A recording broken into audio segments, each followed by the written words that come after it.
Yo.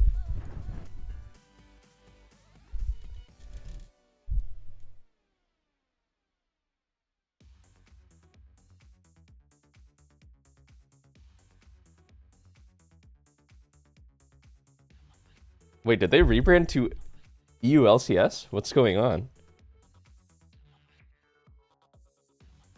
This is just... When is the EU show match, actually?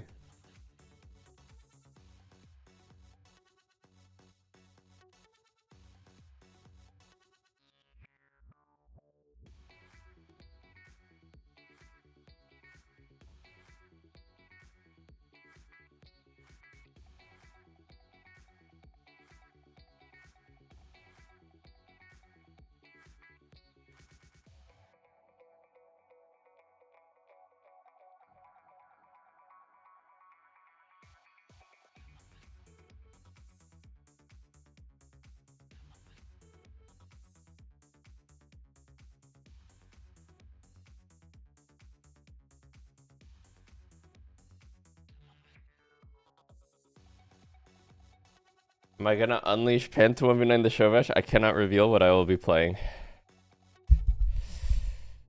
There may be ops listening. There might be TSM insiders listening.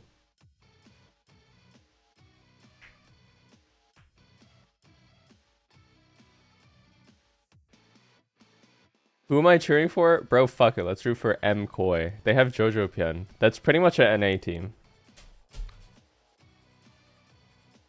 This team is hard carried by Jojo Pian, so it's an NA team.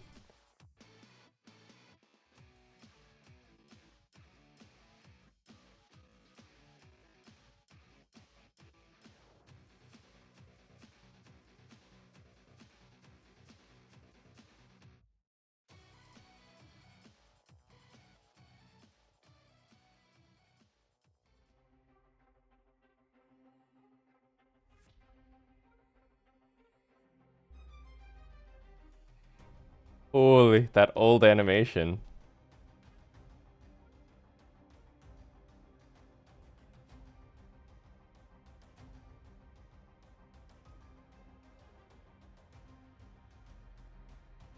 That Darius animation was so good.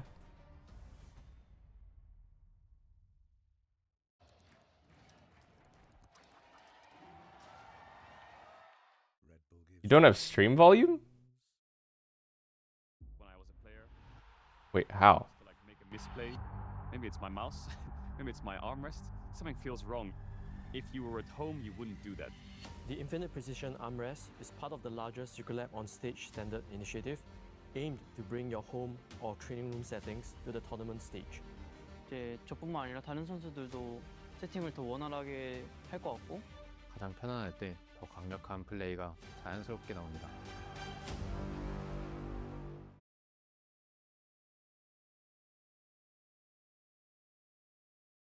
Huh? Ha. What? That ad just tripped me out.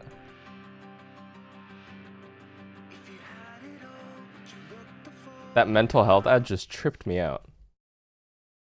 That's like an Adult Swim bit. No sound.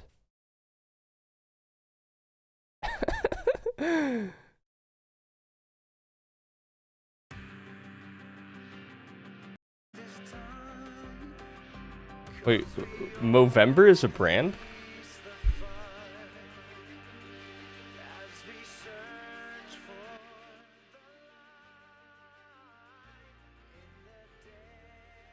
It's an annual global charity event involving growing mustaches to raise awareness for mental health, suicide prevention, prostate cancer, and testicular cancer. How to get involved. Grow a mustache.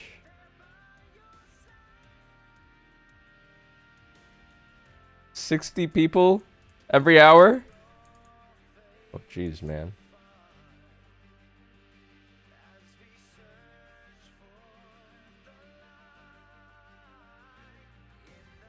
Dude, I cannot grow a mustache.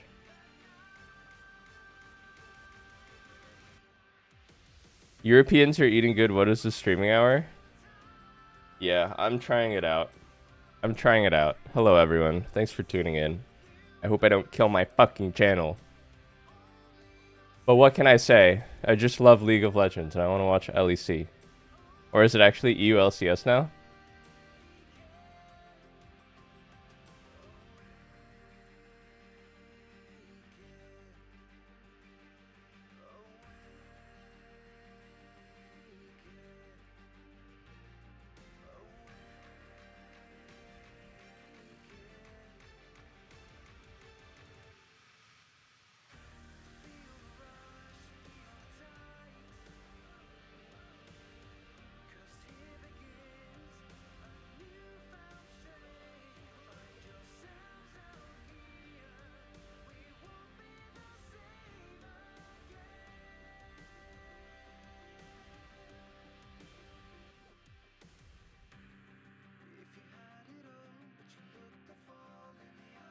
Are you guys all European? Who is watching from Europe and who is watching from USA right now?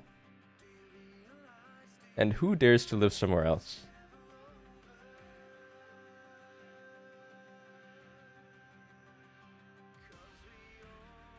East Coasters? Are there any West Coasters? I woke up at 6:45 a.m. today. I'm trying to wake up at 6 a.m. every day. Oh, 7, did you exercise this morning? Makes damn sure. Thank you for 33 months. I did not.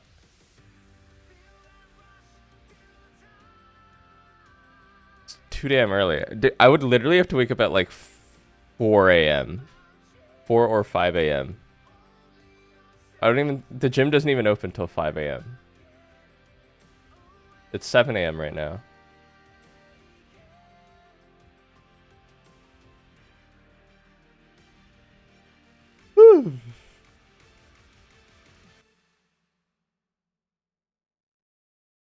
I think that's how I know I'm getting old. Holy, the fist bump. That's how I know I'm getting old. I want to wake up at 6 a.m. Championship Series live in HD. We are about to kick off week 1 of the LCS Summer Split. And now it gets even more intense as they battle it out for a shot at fame, fortune, and esports immortality.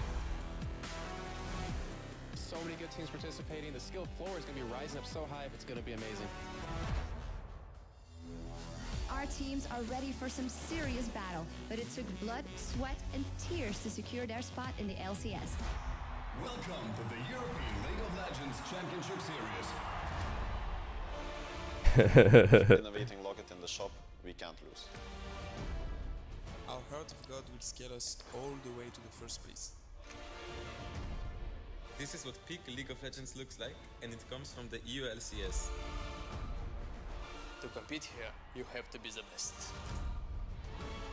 Gangplank denies minions, I deny my enemies victories. Winning is in our reach. The Spring Split champions and the Summer Split champions, Fnatic, the reigning champions of Europe.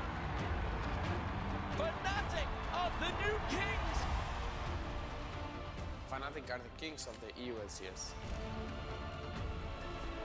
They call Fnatic the team to beat. You saw a fucking Reddit post that said Project Hail Mary was millennial bait slop. The EU LCS is where names are made. I'm inclined to agree. I'm sorry. I mean, it was good, but yeah.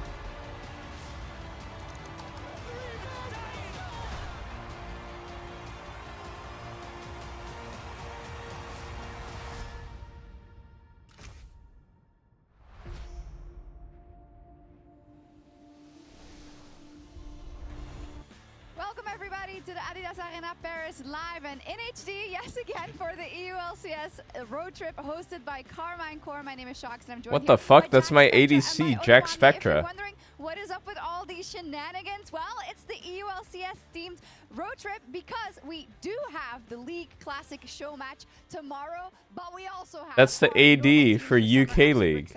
4 swines and a pig, Jack Spectra. I feel like I wanted to see at least one player from those times in 2015, 2016. Odoamne is a dad? Not yet. I'm on the desk. Could have been you. Could have been me, but She is with child. I feel ton of nostalgia. She is with I used to child, watch but I don't when believe was a he's a kid dad yet. growing up watching these players and being now here in Paris, super exciting. First road trip for both of us, I think, right? Here in Paris. France? Yes, yeah, absolutely. yeah. So that super exciting to see You'd that. have to say when you were a kid. Just call me old, bro. No, I mean, sorry. When I was a younger person. When you were a younger person. Funny. But thank you for calling up Paris. Yeah, it is the first time that we're at this road trip. You have been, of course, at the KC road trip before. That sounds bad. What? That's like the epic way of saying you're pregnant. She is with child. These are some of the most energetic events we have had across the LoL esports. That's how they say it in like I was here. I got booed very hard. the movies. Oh yeah, because you were on. Yeah, I was with Fnatic, right? And we just lost, and they were just all up in our faces, kind of taunting us that we lost and stuff. But that's what it's all about. These LAN events is kind of the old school energy of League of Legends, where the fans are supporting their team. You can see so much passion going on over there, and that's where League all started. It came with the energy of these fans, and even though it was like, you know, it was all up against me, it was still a great experience. She hasn't spawned the baby. The minions have not yet spawned. The minion hasn't spawned yet. Am I right or am I right? Special when we take a look at the schedule, of course, we can't forget that this is the kickoff of summer, Jack. Worlds is on the horizon, and all these matchups are incredibly valuable in terms of the season starts. We have our top teams in the league competing here across like 30 seconds until minions spawn. Especially G2 coming off pretty cool MSI and KC coming off a great EWC. I feel like it'll be a real telling to see how they come into this split and if they can continue the dominance that they've had throughout this year. Absolutely so. Now, earlier, Lord did a temperature check with some of the fans outside the arena. Let's take a look. Bonjour tout le monde! We're back here at Adidas Arena for the weekend for the KC road trip. First one for the weekend, and you can see the fans are vibing behind me. The Wait, I'm sorry. Can someone explain this to me? They're not in the LEC home arena. They're on a road trip. People. Hi girls and guys, how are you doing? Je vais bien, moi ça va. Ça va? Okay. Can you show me what you have here? Because you made some stickers. T'as fait des stickers? J'ai fait quelques stickers en fait pour. I'm so out of the loop when it comes to LEC, to be honest. Can you show it? Look at this. I need you guys to teach me. She drew them herself. Looks actually amazing. Can I need you Thank you so to much. teach me. There's gonna be the fan alley up there as well. They do a road trip like every week, or? But for now, yeah, a bit of the atmosphere and the fans gearing up and getting ready. What are you the most excited about this weekend? Qu'est-ce que t'as le plus hâte de voir ce week-end? En vrai, personnellement, moi c'est la game KCG2 forcément. KCG2, of course. Énormément de KCG2 et KCKoi. Pour quel match-up? Which match-up? Je sais pas trop. Je sais pas trop. KCKoi, of course. KCKoi, je pense. Okay, and you guys, what are you excited about? Oh, moi je suis qu'on va 3-0 dans tous les cas, donc 3-0 dans tous les cas, ok. They think they're gonna 3-0 at home, always. Moi ce que j'attends c'est l'ambiance du Blue Wall comme d'hab, qui est toujours électrique. C'est ce que j'attends plus. Thank you so much guys. Yeah, they're really excited about the atmosphere from the Blue Wall as always. They always come up with new chants and new ways to celebrate the players, and yeah, usually it goes well on the road whenever KC is involved, so let's see how it goes this weekend. Au revoir. They have a flying arena that they land in different European cities. Wow. Hello. Yes, the KC fans are the most excited about KCG2 and KCM. Wait, I'm gonna get so good at European watching this league now. I mean, they came here. There's so many fans here that They came were here for spitting. KCB and KCBS. You know, like these teams are hardcore supporters of KC, and they're do or die. That's true, but you know what I'm excited about? Okay. What? EU at internationals. Are you? Transition. Yeah. Okay, so. Why in the context of this weekend? In the context of this weekend, because we had, as Jack said, we had G2 and KC pull up very good international runs, right? In compared to the previous years where we had this drought, where it felt like EU is just showing up to internationals and nothing is going good. We have Skewmon being extremely happy, and that's just.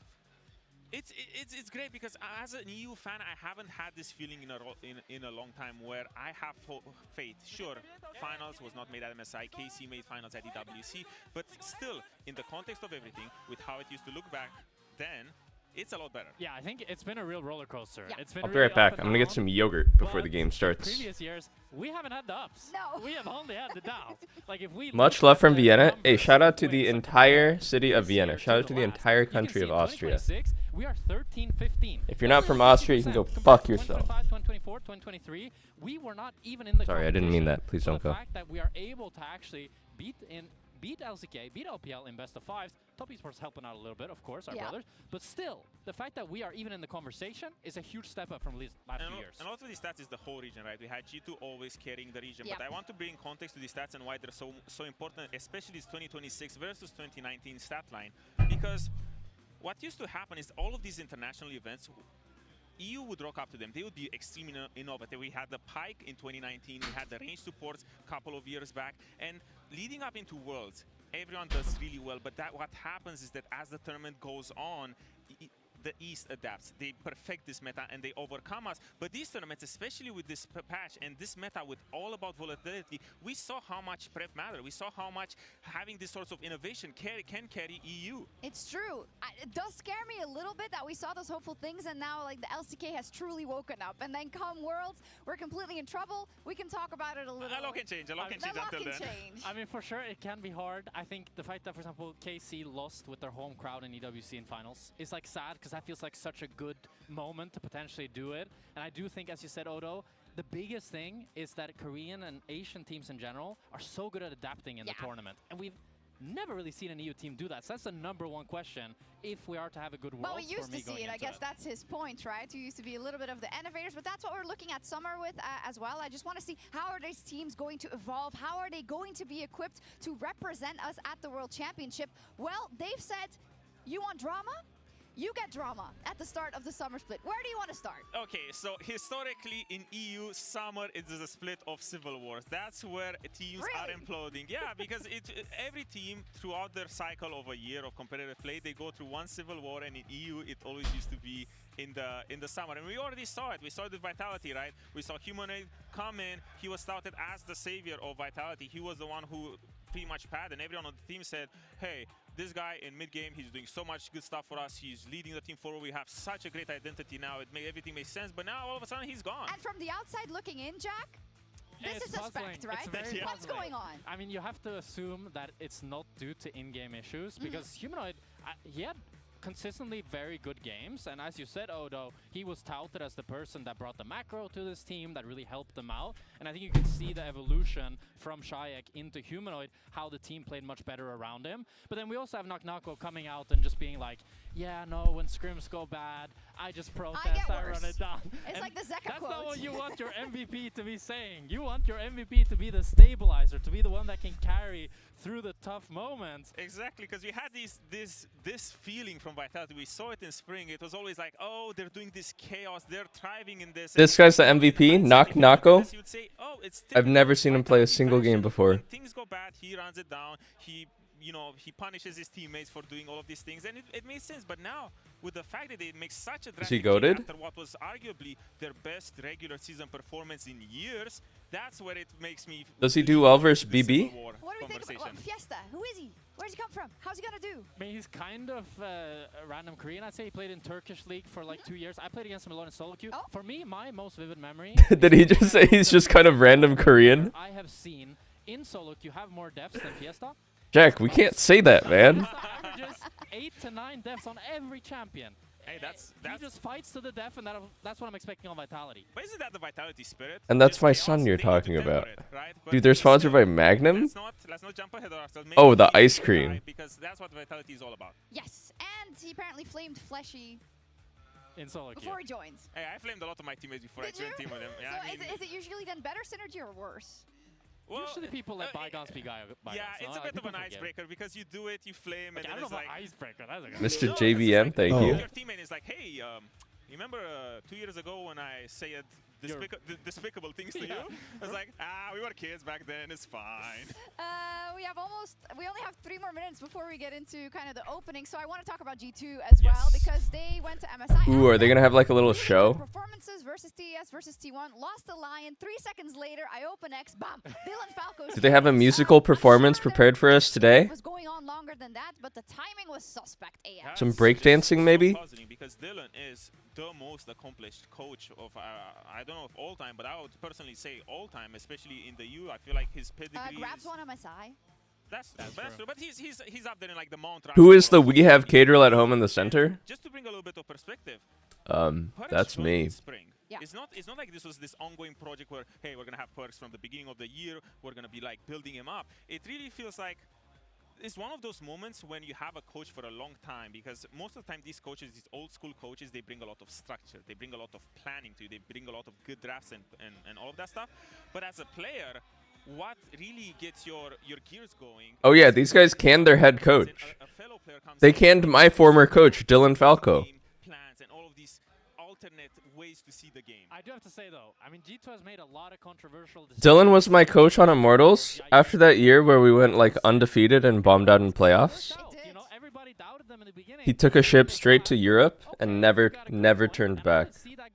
He's actually been there for like 10 years now. Led the G2 roster when he played ADC to the World's Finals, and he clearly has a lot of good ideas about the game. It's true. It feels like kind of a coin flip, but I feel like you have to give them the benefit of the doubt because of their pedigree and their track record, right, in terms of G2. I think it was really needed because we saw a lot from this G2, and when you get to this stage where you feel like you have all the best players in your role and there's just no one to change, maybe this shift in mentality is good, where you bring someone like Perks, who was a legendary player. He was one of the brightest minds that EU had when it comes to gameplay. Him giving you all of these ideas, kind of suggesting you different plans, different ways of playing, how to approach situations that you as a fellow player know because you've been there. Maybe this is what G2 needed. It's true. Only time will tell, and I feel like their first opponents that they'll have here at the road trip and in summer are Movistar Koi. Also a little bit of drama there from the outside looking in. We know that the contracts are on notice. We don't know if it's going to get renewed from Mirwin, and now they've added someone in that position. What does that tell you? Oh yeah, they added a new guy in top lane. Wait, what is the top laner's name? Joined the league. He was such an exciting prospect.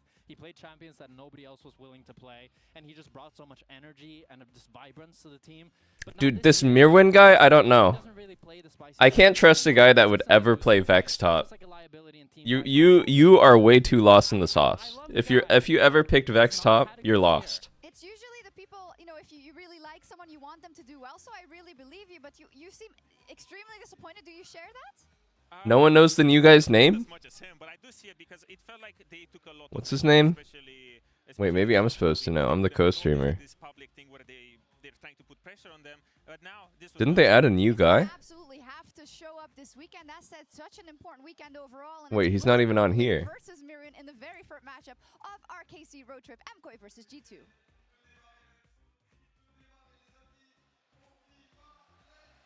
No one knows the new guy's name?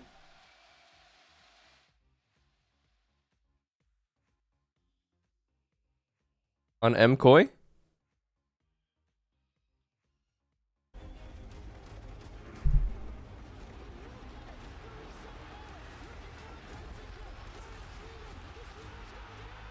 Night Slayer.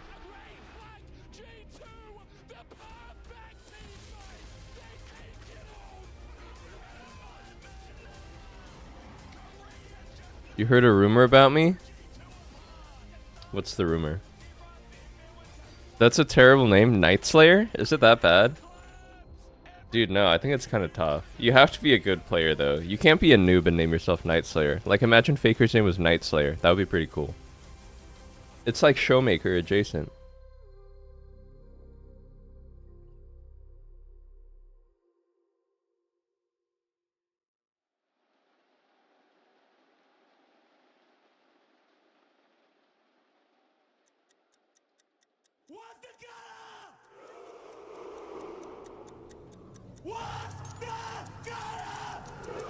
What the fuck is happening? I'm scared.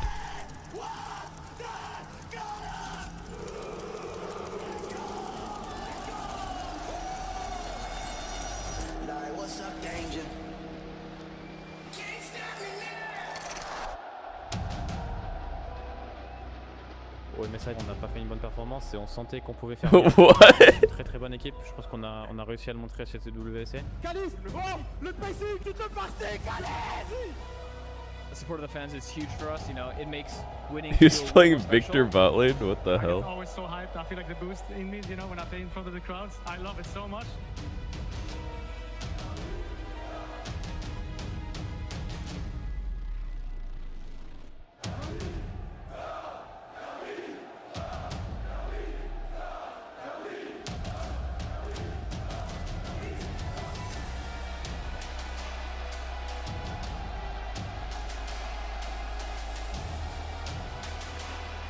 Wow, Busio.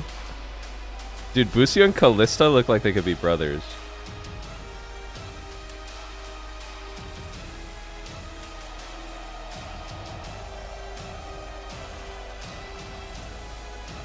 Did I watch the Odyssey? I did.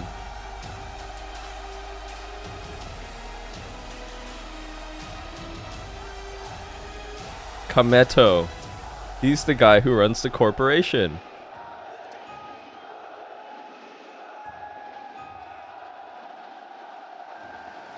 Le propriétaire des lieux est désormais en votre compagnie. Kameto, forcément, aujourd'hui, vous avez vu les choses en plus grand, en plus beau, à l'Adidas Arena pour cette nouvelle édition du LEC Road Trip.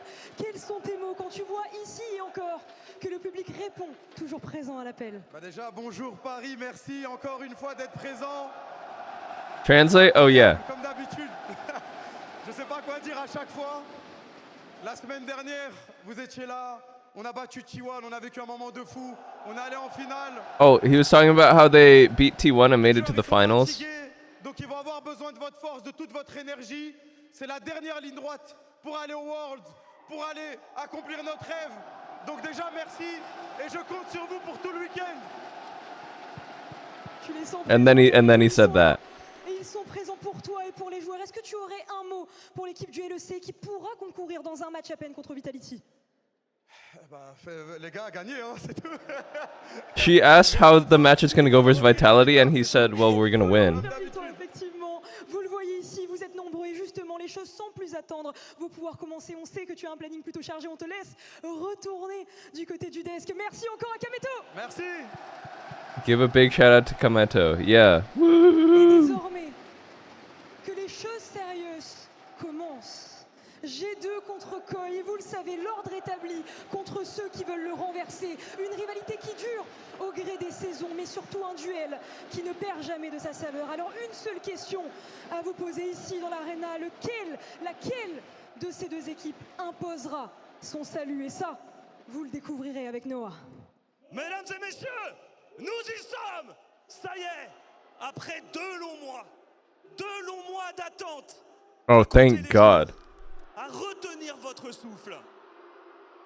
Vous êtes récompensés, car aujourd'hui, le LEC, le championnat européen, réouvre ses portes. Alors, sans plus attendre, veuillez accueillir vos équipes.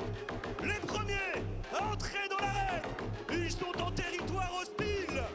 Mais peut-être c'est la You are way too early out. ils sont le plus dangereux. Mesdames et messieurs, Hey, thank you, George. Holy seizure. l'énergie brute, l'homme qui ne recule jamais. Dans la jungle, Is he getting booed? le visage de l'équipe, le capitaine, Why are they booing? une pépite venue de loin. Il est là pour laisser sa marque. Champion à la Décari. Il n'a peur de rien et de personne. Soupa.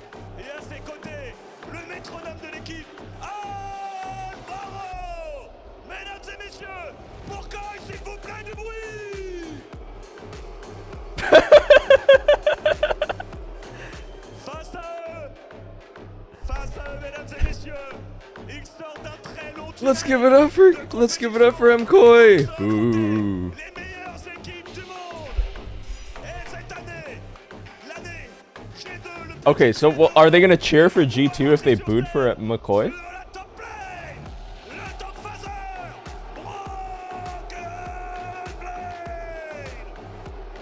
They're booing G2 as well. Wait, I thought you guys said they were booing MKOI because they were Spanish. Why are they booing G2?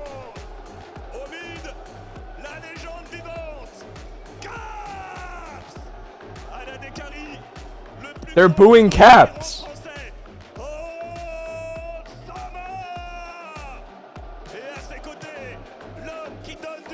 They're booing Hansama, he's French.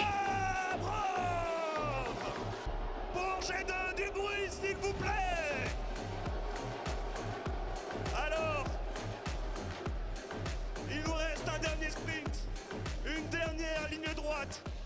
Chaque erreur est fatale, chaque match compte pour aller chercher à la fin la couronne mondiale. pour vos deux équipes et pour la reprise du Summer Split du LEC. Oh, they're not booing, they're saying G2. Oh, okay. My bad. The European accent's a bit different.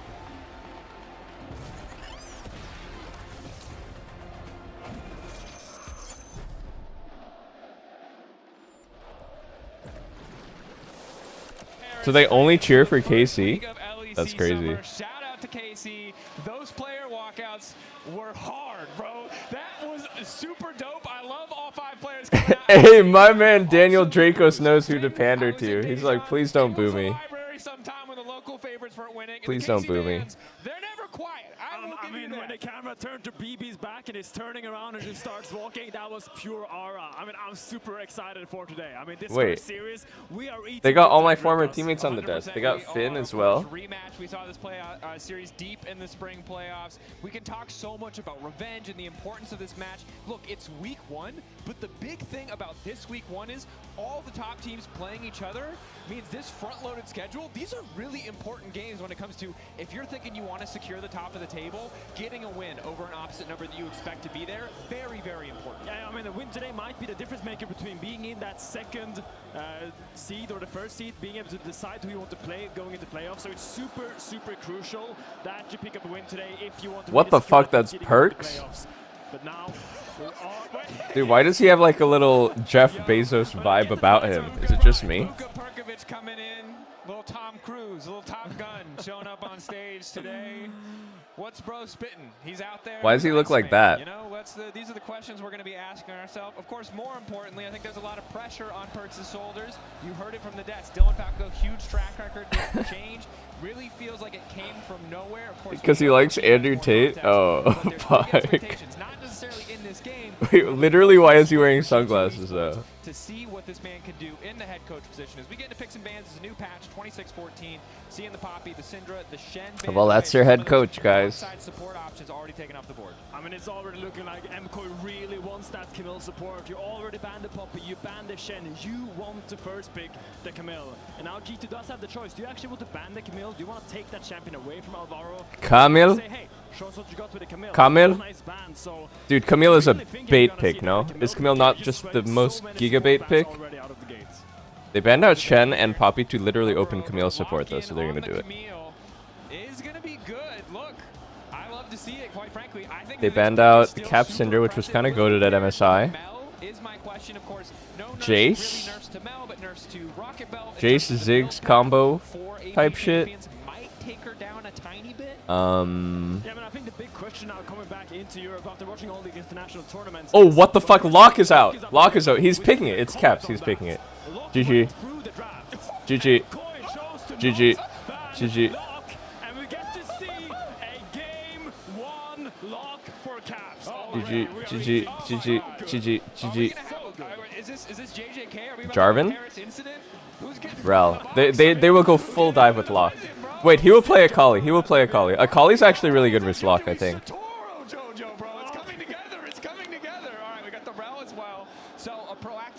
Match support. Oh wait, they already have Camel actually. I think Akali. I think Akali's the best versus Locke, in my opinion. Oh, it's gonna be a freak show game. Lee Akali. Unless he has something else cooking. You could go Galio, technically. Dude, this guy's not gonna play Galio though. It's Jojo Pin. He will pick Akali, no? Really? I thought Jojo Pien was a high testosterone male. I thought this guy was a bit of a Giga Chad. I thought he would pick Akali here. They are just playing skirmish, heavy team comps, and we know they do it so well. And one thing I will say, Galio historically such an excellent option into these assassins. Victor bot lane? Just the fact that you can even potentially use the taunt stops so much of Locke's ability to get in the back line. We also have the classic combo. Okay, that one I didn't expect. Victor bot lane on 3 is super random. Or is this Locke jungle? There's no way that you would pick Victor mid into Galio though. I don't really know what's going on anymore. I am 100% sure Hansam is gonna pilot this Victor. He has Wait, I don't think Victor bot lane is like that good or anything. A really good Victor game recently, and I think Hansama got inspired. You know, you have the rel support, you really want a self-sufficient mid laner, and when you have the Victor that can just put down the field, clear the entire wave with an E, what better champion to give? No, I think they're lost in the sauce of it. Yeah, they're picking double AP versus Galio as well. So I'm really glad to see, you know, them a different kind of inspiration today instead of just getting beaten down by a potential opposing jungler. And mages in the bot lane, always a big question for Hansama. Historically, not really a good look for him. So the fact that he's picking these new things up, the pairing with the Mel also seems fantastic. This draft looks like shit, bro. The Victor just soiled it. To me, Finn, feels like a little bit of a Oh, he couldn't see the Galio pick because of the sunglasses. Mel is what you would often expect.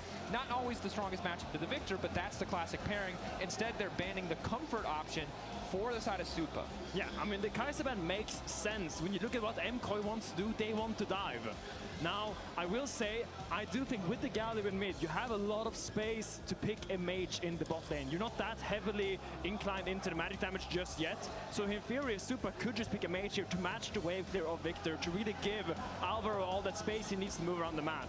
I have seen a little bit of Vladimir from his solo queue. I do want to see what he has. Mages, and the big question with these mages, and will always be when AD carries picks them, is Yarvin. Actually, Nocturne looks kind of like a good jungle pick here. It's not that active early though, but you could go Nocturne here. The ulti's really good versus Galio. I think the matchup is decent versus Lee. Nah. Oh, sorry, it's banned. Jarvan. Zin? Pan? Trundle? Trundle? Jungle lock seems unlikely, but there's the Trundle locked in. You see Galio on the opposite side, you know there's going to at least be some tanky stats being built up. I mean, especially because what does okay, does Mirwin play Jace? Jace is still open. You know that MKOI is going to go right into you. You're not going to have to worry about all that stuff. I don't know. This Mirwin guy is a cheeser. He just plays random shit, right? Get some good pillars and you will enjoy it. Okay. Now the debate. Wait, is it Galio AD? It's Galio AD. It's Galio AD. Flexibility. Oh my god, that's a Camille Galio bot lane into the Victor realm. Wait a second. No, are you confident in this? I am so confident. You have been spitting like a mad prophet in our story meetings. You're like, guys, you don't understand. Tanks in some form will come to the bot lane to counter mages. And what the fuck? That is the craziest thing I've ever heard. Please stop talking. Okay, I want to believe. Spit, I want to believe Dracos. Dude, I gotta go back to pro and play bot lane. Why don't you just go with tank down there? Go with Sion. Nah, guys, I'm a free agent. Sign me. I'll play bot lane. The Jace bot lane to get away from the Yorick? Wait, no, because Yorick is into the. Hold on. Okay, let's figure this out. Wait, this is fucking Perk's master plan to rejoin G2, by the way. He's their coach? What even happened? He joined as like an assistant coach, then he became their head coach somehow? And now it's mage bot meta. Weird. Really makes you think. They have blanched, they have braised, they have done, I don't know, I don't have enough words. I haven't watched a cooking show recently. In gravy, bro. There's a lot of cooking associated words here. Finn, as hype as this is, let's talk about MKOI. It feels pretty straightforward. Dive. But what does the early game look like? So I think when you have a Camille Galio bot lane, suddenly you have 2 melee champions. And I know 2 melee champions in lane is not very conventional, but they're still measured to the madness. So what is your play when you're playing 2 melee champions into an AD carry, into mage? You need to fight on the bounce. Okay, change in pace here. It's a Kali. It's a Kali, Camille. Okay, but whose draft do I think is better? I think MKOI's draft is better, but when the picks get really weird like this, it depends a lot on how good the players are at actually playing the champs. A little too Shokugeki no Soma for my taste for game 1, but it's a spicy. Like, is Supa gonna play a mean game of Galio? I don't really know. He's like an ADC player. The tendencies are really different. The habits, like the way you need to play, is so different from playing an ADC. Get the Camille Galio bot lane, but we got the Akali Camille bot lane. And I think I want to talk a little bit about how you play a lane like this, because I don't think a lot of people have. But the way you play these double meter lanes is that you really play safe on the first waves, really conserve all the HP you can, so when the wave is bouncing, when the wave suddenly is even... Oh wait, is it a Kali bot lane? And you can all in.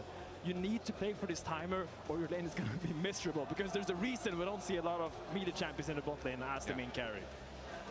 Definitely. Is it actually a Kali bot lane? Well, as far as mages go, isn't the No way. Stixay was telling me about a Kali bot lane. gravity field. So if you don't pick a good engage timing, it's going to be really, really tough to actually see these kills through. And it feels somewhat similar to when we talk about like Lux Caitlyn bot lanes and how fragile they can be. It's like the importance of early flashes in this lane is immeasurable. Really cannot be immeasurable. Yeah, it's infinitely important.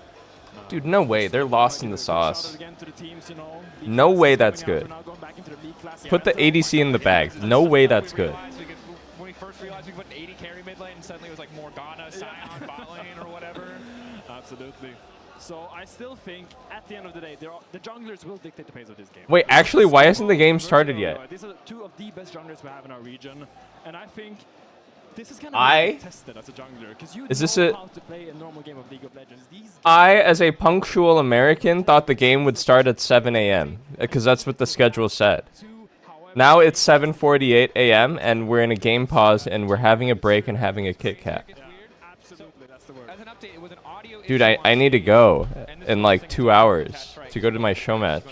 There's not a gajillion people in the audience, so it makes sense that they might need to adjust some levels. Hopefully it'll be set now for the rest of the best of threes. We get into our first game. Can you listen to music while playing on stage? Hell no, dude. What? You don't even have internet. MCoy versus G2. And yeah, so one more. Wow, it is a Kali bot lane. We're gonna take our time for this, you know. And we're what you could do is listen to like the stock Windows media files that were on the PC. So there was like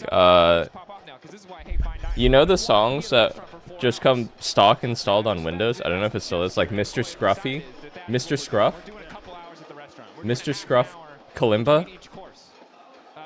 Sometimes I'd listen to Mr. Scruff Kalimba. That's the best part. We got Locke showing up. You guys know this one? The Victor in the bot lane for Hansama, which we have seen internationally, right? It is one of the mages that is getting more popular on the bot lane now, I believe. But first time for Hansama. Really curious how this is going to look for him. And this is definitely as you. And then there was Made with the Flaxen Hair, and then there was like a third one. I forget what the third one was. Playing against a Kali Camille lane. Oh, Sleep Away. Playing against a Kali Camille lane. So Sleep Away by Bob Acree. Yeah, those were the only 3 songs you could listen to. Figure out how to play against another one on the fly. He's a mid laner now. This is get used to it, buddy. This is. Will I cast tomorrow's EU show match? When is the show match tomorrow? Under the magnifying glass for a big part of this game. I think there will be a lot of eyes on him to see how he kind of pulls these mages off because. I was trying to find when they're playing it. I couldn't find it online. How did you even know when it was? Tomorrow, but like tomorrow when? Hansama in-game has a very strong personality. He's the kind of player that wants to push leads forward. And if that is going to held back by him playing a mage, might as well not pick the mage, in my opinion, for Hansama. Oh wait, all the start times got pushed back. Wait, it's 7:30 now. Is it right before or right after? It's probably after all the matches, if I had to guess. So we're still waiting. We're seeing. We're keeping you up to date as we get more information. We're prowling right now, just waiting for the action. Wow, they played pretty late in the day. Standing 2 inches away from the screen, just staring. There's an electrocute, or it's a little Deathfire touch. I just want to say, like, if you pick Lock and you play against a team that's just 5 squishies, you think did Riot bless me with this matchmaking right now? Because Cat is going into this game. Sure, Galio's not really a squishy, but he's not going to buy full tank. No, he's putting him in the pot, bro. Yeah. He's cooking him up. He's putting him in the little pot, picking up the pot, getting more execution damage. If there's ever a game to make a Lock montage, I think this is the game for Caps. So really want to see what it does with the champion. Because the moment the champion got released, I was like, I want to see what Caps does on it. Certainly, as do I. But in the meantime, we wait for the audio issues to be resolved. We're going to send it back over to the analyst desk, presumably to talk more about what the heck is going on in this draft phase.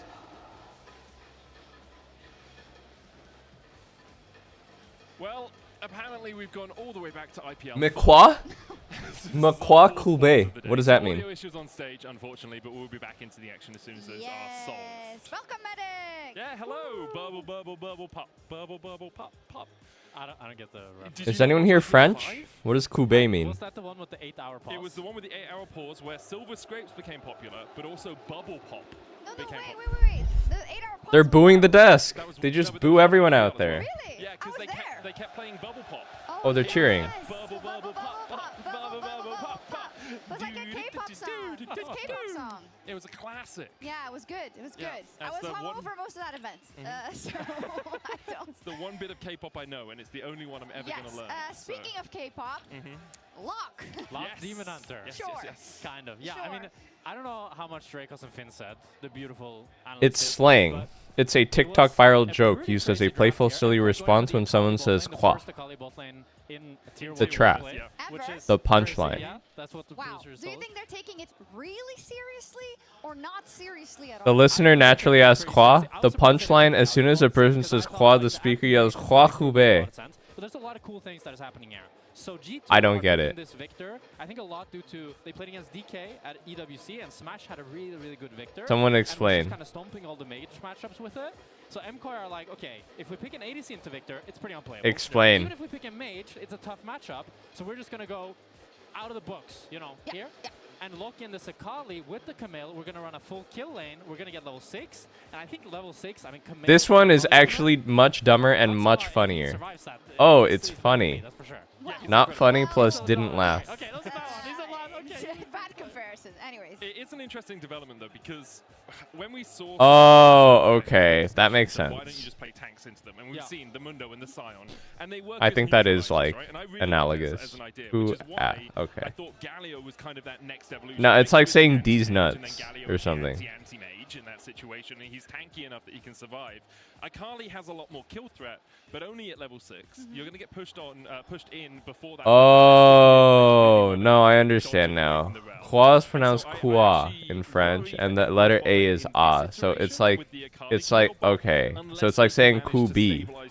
It's like "ku A" and "ku B." Yeah, for sure. Level Okay, 6, very dangerous I from get it. Sama. Up until level 6, should be really easy to bully out Akali. That's still not But funny, but I get it. Second wind on the Akali. You have the potions. Maybe he goes door and shield as well to have even more sustain. I'm deadass And MDR right should now. Be able to manage, but also when you're playing bot lane, it takes a little longer to get level 6 because you're sharing that XP and less I mean, Alvaro you're just, not. Yeah, man, Alvaro just gonna be like Supports top lane, leave at yeah. level 3, dude. At level 2 they leave and they get a couple of mid lane minions. I am surprised though because I thought, if I remember correctly, I feel like Akali is a good matchup into Lock. Because he plays with effective HP, right? It's like I can heal myself, but if you burst him, he's just dead. So why are we then moving Galio into the mid lane? Yes, he's got a taunt for Lock when he jumps in, but otherwise you don't have a huge amount of kill threat there. And then moving the Akali into a harder bot. Am I nervous about the show match? Dude, I'm trying to get nervous. I play better when I'm a little nervous. Multi-role talent. I do completely agree with you, to be honest. The Galio bot When I'm too relaxed, I just kind of int. No, we I need to be kind of like nervous of making a mistake. respected. Then I usually play my best. We're gonna get back to the casters. Oh, it's me. Hi, I'm casting now. No, wait, Drake. Yeah, are they going to be able to finish a game before I have to go? I think I have to leave at 10. It's 8 right now. What did they know? What did they know? Even know. Even though we said the same thing and thought it was the same thing. I definitely thought the Galio was going bot lane. Am I playing mid? Yeah. Who's playing mid for TSM? Hi. And I'll tell you right now that we're trying to hold back a little bit, audience, because we're really excited about Sakali. We're really just genuinely excited about this game. Look, there's a lot of stuff happening, but we're holding that in. Holding it in until we know the game is resumed. Yes. And then we're going to talk about a lot of stuff. But you mentioned it as well. We're going to talk a lot about specifically the bot lane as well as the mid lane match because we're seeing Lock for the first time in LEC. But jungle still the center of attention. Why is my goat playing Galio, dude? Goes nuclear. We pick Akali and we give it to Supa? Assuming that MKOI practiced and can play Dude, this put game him on relatively Galio. chill, we still expect the junglers to be the biggest point of influence on this early game. Absolutely. I mean, I think Skewmon right now has a lot of options. I mean, he's playing Trundle into so many media champions. You know how strong Trundle can be in these really extended early game skirmishes. So it's all about setting your mid laner up for success. Because right now, it's like a dam. Mid lane is like a dam. And Lock is like a crashing wave of water. I'm reading my call sheet right now. I need to arrive. Yeah, okay, I have to leave at 10. Oh, the game starts at 1. Why the fuck do I need to arrive 3 hours before? Town is gonna get flooded. Oh, hell nah. Nah, I'm not going. If the Galio manages to hold down the Lock in lane, I actually think the answer could be quite good because if Lock can't join these fights, I think about 2 items into the game, Lock, if Nah, I'm sorry, I'm not going. Why do I have to go 3 hours early? will not actually find a lot of damage. Dress code. I mean, we've heard Please a dress lot following the of professional scaling threat standards. comes from, of course, getting a gold lead, getting ahead early, but also T-shirts. just the additional execution threshold Pants. on his ultimate, on the Purgatory, really does just add Footwear. up. But you can see how the Galio can do it. And the one thing we can say about Lee Sin for sure, right, is when you Oh have yeah, I that need to CC bring my setup, the gear. Galio taunt, the Justice Punch, it's pretty easy for Elioyo to bring in that extra damage early and punish Caps if he ever burns. Pre-game the E, if he prep, ever burns stage the setup, suit. content capture. But we're just going to have to wait and see. We are still waiting for ready checks. So currently There's lots that can happen in this game. It's very hard to predict. No, they're giving us I will say one T-shirts. thing that kind of They're probably surprised gonna me give from us the classic Rapid X2 T-shirts. is Yorick lock-in. Because when you think about Yorick, what does he want to do? He wants to go to the side lane and split push. Sure. Now, when you look at MKO's team comp, they don't really want the team fights. They want to play skirmishing. They want to go to the side lane and kill that Yorick. They want to go to the side lane and kill the Yorick. Exactly. Where are my Balenciaga skinny jeans and my Rick Owens? Yeah, man. That can just join I'll do that. anytime if you go on that side lane and start pushing out. So a lot of pressure on BB's shoulders. I mean, Yorick is not a bad team fighter per se. I think that mindset is a little bit obsolete, that Yorick can only split push, because he can do a lot of things these days. I agree, but oftentimes it feels like Yorick is best against compositions where not only do you have a favorite matchup like the J, Tozo's just been fucking stimming for the past week. Cage, they're stuck in the ghoul cage. Every single champion on the opposing The team, big except for Galio, the can big get outside of the ghoul cage instantaneously. Yeah. And I don't think you care about putting the Galio in the ghoul cage. So it is, we're going to have to see if he snowballs. We know what Yorick can be as a side lane threat, the amount of work he can do in a team fight, but it is a riskier endeavor. On paper, the lane encounter... Now say Train Dog? Dude, has Train Dog been spreading? Wait, we need to spread Train Dog to Europe. Actually, we already have. Phantasm has it in his chat. In the maybe potential 3v1. Has anyone new added it? Galio come flying into your face. He's going to try to get those plates, but Wait, 5 more people added it to their channel. The Carpus have appeared on screen. They are being booed. Holy chicken cows, the Kiana player added it. Did you see the Showmaker quote about him loving being booed? I think that's so Solar cool. I think Baka people added, these days Tai G don't added. respect it. And I think that kind of defines what kind of player you are. If you're the kind of Rat player that's IRL's really girlfriend distance added. yourself from it, gonna want to show up and shut them up. So I mean, I think from a mental standpoint, it's good to find just joy in it regardless. Because, yeah, if you get gassed up when people are cheering for you but can't handle the opposite side when it's silent or people are booing you, that's a dangerous game to be playing. Because there's not a, you know, if you're not T1 or KC, it's hard to find a consistently, like, really actually just T1. If you're not T1, T1 are the only everywhere crowd favorites. Absolutely. Every other team you're going to be playing. You should places make it where with one there's of your gonna be people dogs. who aren't your biggest Make fans. J Vic Cannon. Oh, make J Vic Cannon. that's a beautiful drawing. Done. That's on authority. That's a Dracos and Finn shield. Yeah, That guy's wearing a fucking cow outfit. I heard it happen. Dude, I can see his underwear. Sparks are flying. Well, if you're just joining Mbappe? us, we're getting reports from players on the stage of audio issues. Now, these were different audio issues that were not caught during ready checks. So League officials are now replacing the audio units entirely on the stage. Hopefully that will resolve it. And in the meantime, let's send it back over to the desk. Maybe they have some opinions on JVIC. Who knows? Thank you. I also think it's canon, and it should be canon. Also, I love that you said these issues weren't present, because they do, haha, they do checks.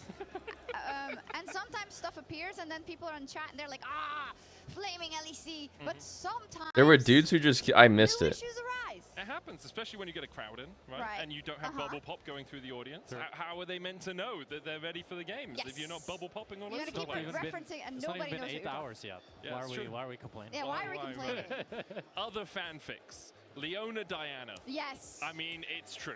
It's Is on. it? Well, there's a Riftbound. The new That's the Riftbound sun card. God bless them. They're trying to find stuff to talk about during this pause. Holding her sword back. Like, it's like, oh, she doesn't actually want to attack her. Attacking in like a saucy way? They could be talking about the really awesome North American TSM vs CLG show match that will be kicking off at 1 p.m. directly following the LEC. I mean, listen, it's the beginning of summer.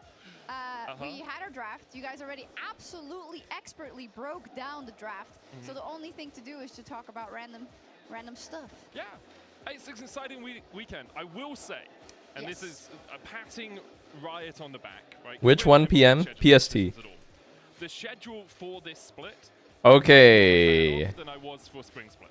We do not have. Oh. Whoa, whoa, whoa! He just blinked on the map. They're playing 7 games in the first 4 weeks. Let's go. LeBruv warding for top. Medic is a big fan of a lot of things. I really appreciated his point on. Never mind. Camel swept the ward. He said his truth and we agree. He was spitting up there. Oh. Does he get chunked here? Talking shit, he was spitting facts, and now we're seeing it engage on the top side. Alvaro goes in for a quick hook shot wall dive. That's right, folks. 2v2 in the top lane. You'd think it was lane swap, but it's not. What the fuck is this? Oh my god, they're fist fighting instantly everywhere. They've changed the game in such a way that this is no longer completely viable, but we might get the It's River Camille. Oh, he fake based and he's ganking mid. Oh, he's dead. He's dead. From Alvaro is too clean. The ignite is ticking. Cap's gonna flash, but where is he gonna go? I think he's just dead. Wait. Option here. Sidestep. El Yo-Yo. If El Yo-Yo gets his kills, even worse. Sonic Wave. He's waiting. Oh my god. That's the worst possible start. Yo, shout out to Alvaro. His bot lane is gonna be dire, but Super wasn't gonna do anything level 1. Okay, GG. He might die level 1 because LeBron's on the way in. You don't have Shroud. He's fine. Victor has nothing. Yeah, with just tank it. Yeah. He didn't even have to pot. He wasted his pot. Yeah, didn't use his flash. I mean, nice play by Alvaro, swiftly going for his Eros tour around the map, and now he's gonna Okay, that's big Camel value. Caps is going in there, but you see it's Whoa, that's stutter stepping. unless you hit all those free little spikes, you're not gonna do that much damage now. He would also get the magic damage shield when he Bad Q, bad Q. And this is kind of what we expect. We expect the Galio to hold back. Alright, I'm sorry. I'm sorry. I don't mean to be like a hater, but there's no fucking way this guy can play a Kali. He's an ADC player. There's no way. Some XP after that, the Eras tour, as you called it. Supa, again, the expectation here, first 3 levels. There's just no fucking way he can play a Kali. Yeah. Wow, he took a plate already? As long as LeBron is here, I imagine Alvaro will. Dude, I think Yorick is actually the fakest counter. I actually think Yorick is a fake Jace counter. I actually think Yorick is a garbage champ. What? He's in... What the fuck? He's got the cloak of invisibility on. His character's glitching out too. Stuck in a cool cage. Nice. Obviously, you can queue out, but queuing into the Yorick is not necessarily ideal. Oh, that wave clear, wow. We'll give Caps a push out now so you can get maybe a recall and get a better lane state. And keep our eyes on what the itemization. Damn, these guys are aggressive. They're just like perma fighting each other. Wait, Camille's dead. No flash from earlier, and down he goes. Another kill. Lee is coming now? Once again, It's nothing, it's nothing. I mean, I think Alvaro learned a very important mechanic there. You cannot E out of the rel W. Maybe you can look rel? Did he not realize he was coned there? Crashed on over the wall. Chase, no? Nope, has flash. LeBron is done. Extra movement speed, nice. Flash away. Good to get that extra flash out of LeBron. Going to make him a lot more vulnerable for that impending Akali all-in in the bottom lane. Still ignition there from Caps to heal up, but for now at least, MKOI have prio around the mid lane, and El Yo-Yo using it very obviously to go for Raptors. Oh, the lock Q is making Galio glitch out. Yeah. He turns invisible. This is the game of League of Legends these days. The supports, they are not bot lane. They are glorified. Wait, I'm surprised Supa didn't go D-Shield versus Touch Victor. Push out waves and try to fight for whichever jungle. You must go D-Shield versus Touch, no? Way better version of League of Legends. Absolutely, in my eyes. I do not need supports. More 1v1s in respective lanes with random people showing up. Yeah. I like that. Yeah. I like the random additions. Alvaro, though, is still just level 2. And again, for Camille, once you have hookshot, it's not the end of the world not to have more points, but getting a few more levels, a little bit more gold. And I think you really want the level 6 eventually, so you can use the Galio Camille combo. It's a legendary combination. Really good trades by Supa here. That's a big chunk. Okay, you know what? This guy's not bad at Akali. He sort of looks like he knows what he's doing, actually. Walking bot lane, preparing for the dive. He's just gonna go back mid because he assumes Victor will just recall. On JoJo. Attempting to break Surge. the dam, but MKOI are here to support JoJo, and that initial damage really turning against Human. Nice flash out, immediate crash down to try to keep him standing. Alvaro already here. Holy, these guys are freaky aggressive. Wow, I like that play. Rel's dead too. Wow, McCoy. What a collapse. That's a damn good play. I mean, Mirwin picking up 2 kills already. Now already has the Dirk. Mirwin with a very aggressive build. Skip tier to spike on Dirk. dropping out because this J2 That's will instant value. lose side lane to the That feels so good. but You the skip more tier goals to he spike gets, on Dirk to be the stronger safer earlier, he and you get a can double play at the kill. moment, giving MKOI the chance to make these explosive fights because you see MKOI in these skirmishes are just unmatched. AQ. That they are. In this game. Nice. Although you see also in the isolated 1v1, now that Supa has ticked over to level 5, has a few points in that 5-point strike. Hard for Hansama to really match those short trades, which means it's going to be even more difficult. Man, this fucking Yorick champ doesn't do anything, man. Once again, Skewmon thought he had the angle, but MKOI good to collapse. Diabeca. You see, really good confidence by Jojo, I think, to walk up and just check this play by Skewmon. Mirren goes for the flash in, really good. Forcing out the flash from Skewmon, and it's just so easy when Alvaro is here. Like, Camille can just cover so much distance with that hook shot. Actually, Skewmon would live if he went up. She will eventually show up and reach you when you're trying to run away, so... But he ran to his Raptor side. Than a rel crash down. Like, yes, the AoE is smaller. Yes, you're only hitting a single person, but in the early stages of the game, just makes it much more impactful. As now, level 6 is there for Supa. Sure, it can flip. This is a kill. AQ. E. Oh, he hit the E. Wait, this guy knows how to play Akali. What the fuck? There's nothing he can do in that 1v1. He even did R2E combo. Why does he have an Akali? He's an ADC player. I mean, that's funny though, He did because R2E. has learned the AD carry and mage match of bot lane, but he has not played Victor into Akali a single time. He doesn't know how dangerous this champion can That's be. actually hilarious. Playing an immobile mage. He's probably seen his mid laners play this matchup and they're surviving, so he thinks, oh, it's fine. But if you walk up against It looks practiced. I mean, that combo is not very intuitive, and a lot of players don't do that. Burn the flash, so it's not the end of the world. And Victor is still excellent against dive as we get later into the game, even if it's just one combo into death. But it does mean Mountain Drake, 2,000 gold lead. MKOI, the cooking is paying off. All the braising, the sous videing is working out, and G2 on the opposite side. Look. Ooh, nice trade from Jojo. Powerful, but it feels like Actually, I thought Jojo would go Hollow Radiance. and making sure that this lock can't get out of control. I mean, the damage is working, and one thing about Locke that he lacks that a lot of other assassins have is some kind of Wow, these supports are so active on the map. meaning that he's one of the assassins. Bro, I was trying to play Camille like this. Were you guys watching my solo game yesterday where I was playing Camille support? I was trying to play this way. Like, look, they're playing the game properly. They're just permafighting everywhere with roaming support. I picked Camille, and I was just playing with 4 Droolers against Seraphine. It was just like the most humiliating, fucked up experience ever. And then Seraphine just got like 4 items, and we lost. I'm going to be honest, on top of that, Alvaro in those 2 plays doing a ton of work. And now Broken Blade is going to be matched up against Supa. This is looking a little bit better. G2 have set up top. Can Camille jump off Yorick's terrain? Yeah, she can. Is LeBron? He's fine. The level advantage in their favor for junglers. The control of the area also in their There's a mismatch here. Akali's bot still. Jace is still top. Victor swapped for Grubs, but they're just stronger on this side. This is pretty bad for ADC's quest, no? And top lane's quest. I like the lane assignments. I like shifting that Yorick down to the bottom lane. Losing all 3 Grubs when you already have this kind of gold deficit and you already missed the first Drake is pretty devastating. I mean, it's tough because how do you realistically fight that as G2? You know there's a Galio hovering with that ult the moment you go in. Now Supa going in for the all-in here on bot lane. Broken Blade does not have a single MRI. What? Trying to find him. Super running out of energy. Second flip does connect. We'll have the pass plus the E2. He's just going to opt out. There's still the healing on the last rights. Can't really afford to risk anything else, and actually pretty ideal for He can TP back. Does go for that all-in because now he gets a little bit of time all alone with Oh, that he's tower. chilling. Start breaking down some plates. Dude, Supa was higher level than Broken Blade there. That's so weird. Broken, just keep pushing in those waves. I mean, Supa has the teleport available, but he has chosen not to use it quite yet. I think he's really waiting for maybe getting a little bit better item. Maybe they can win through lock power. It's gonna be the Gunblade. We've seen a little bit of all of those items across the world. I do think the Proto Belt is a little bit better. It's cheaper. Gives Yeah, I don't really know about Victor as a bot lane pick. I actually think Victor is just like a mediocre pick later in the Fearless series type of pick. When you just need something stable that will scale decently. He's just like so useless early. He's just exceptionally useless early. Like, you swapped your AD top to fight Grubs, but Victor doesn't even do anything, so he can't fight Grubs. He just literally doesn't do anything. The game is dive. As we get more into the mid game, if they hold on to this lead, it's only going to make the side lanes that much more difficult for G2.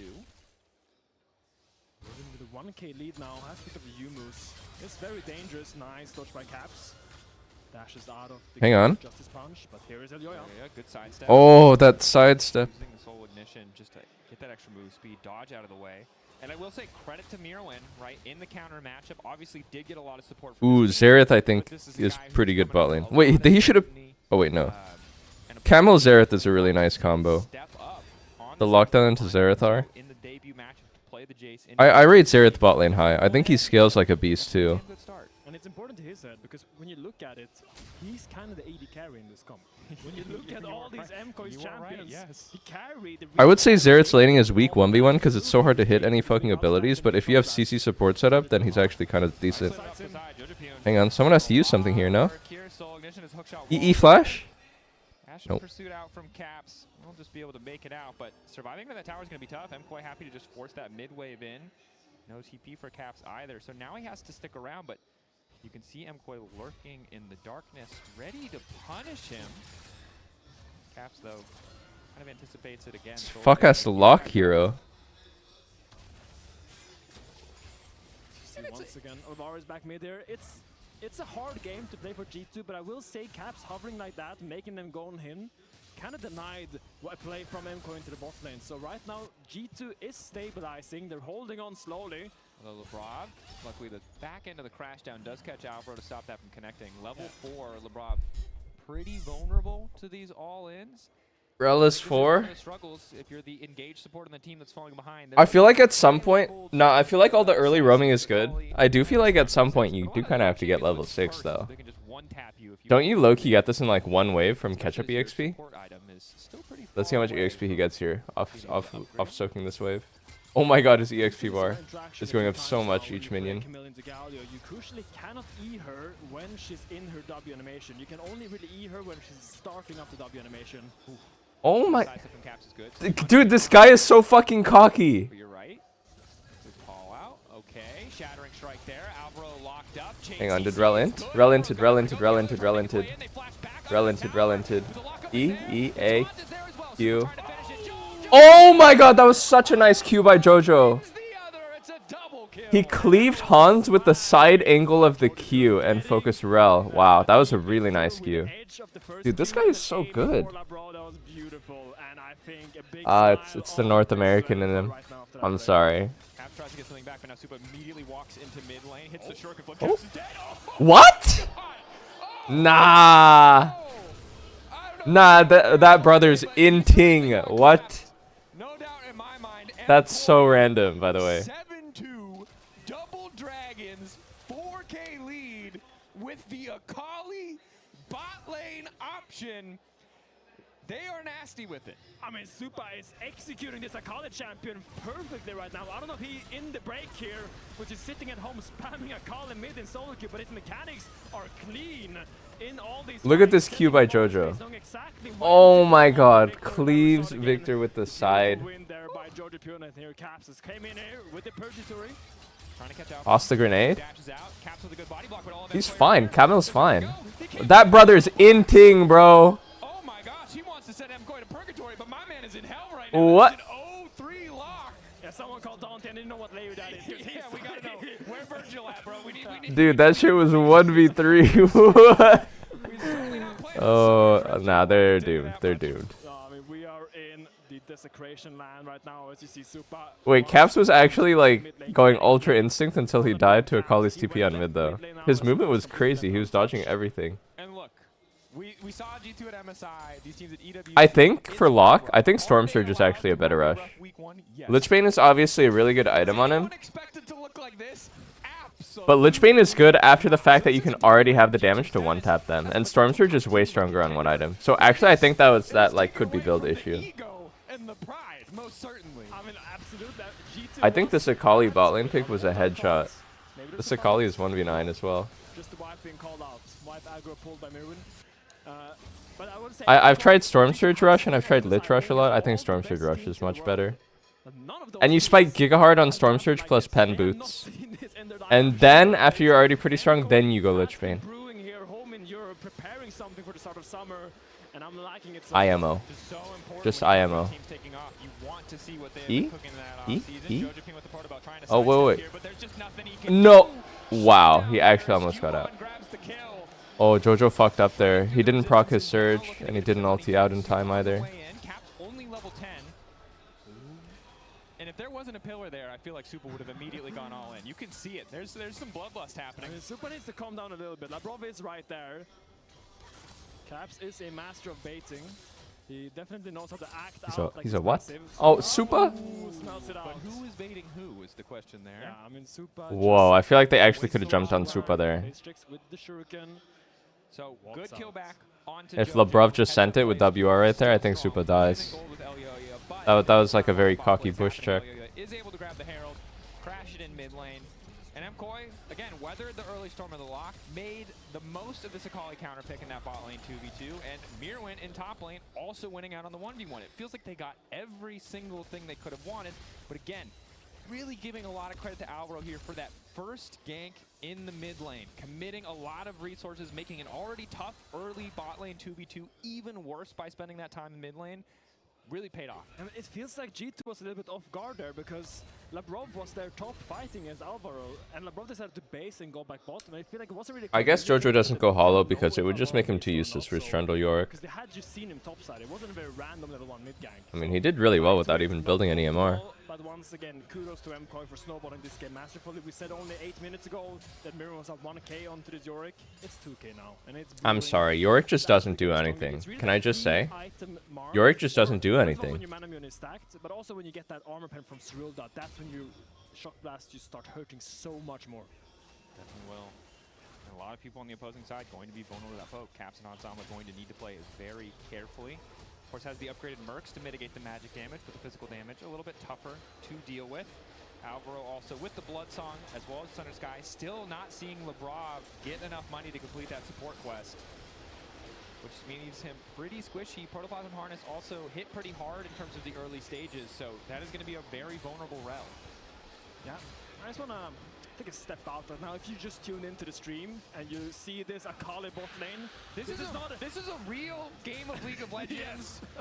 in the LEC right now, this is not a show match. I know the first match was a show match. This is not a show match. This is real right now. This is not like some weird swap mistake in Champion Select by MKOI. They picked Akali bot into Victor, and it's working out fantastically so far.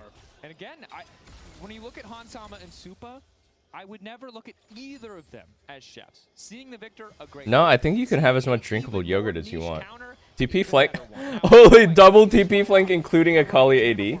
Wait, Yorick is taking off Galio's head right now. Surge and out. Nowhere for Broken Blade to go either. It's just going to be 2 quick kills. As all Lamau. Nah, I'm sorry. It's like they're playing 5v4.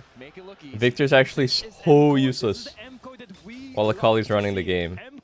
That commits to every single fight with 5 members. Every single play is a 5-man play for this team and organization. And the fact that they're putting on the gas, even when they're playing a draft that's not very conventional, is super exciting to see. Double TP comes out, BP and Skewmon is way too far up. You don't have a tier 1 tower. That Jace flash. So you will both just perish to the teleports of MKOI. And yeah. Really well done by MKOI. Yeah, pretty cut and dry at the end of the day, right? Massive van advantage as well as gold advantages on so many of the individual members. You can see Nice Q. The Ghoulie almost blocked it. Finish that kill, especially with so many people lingering around. But third Drake setting up for Hextech Soul. I don't. It's hard to imagine things getting worse for G2, but it is technically possible, and Hextech Soul is one of those things. Yeah. If we look at how G2 can come back, right, like you still have a Victor, you have a lot of champions who have to dive into the Victor. He is on 1.5 items.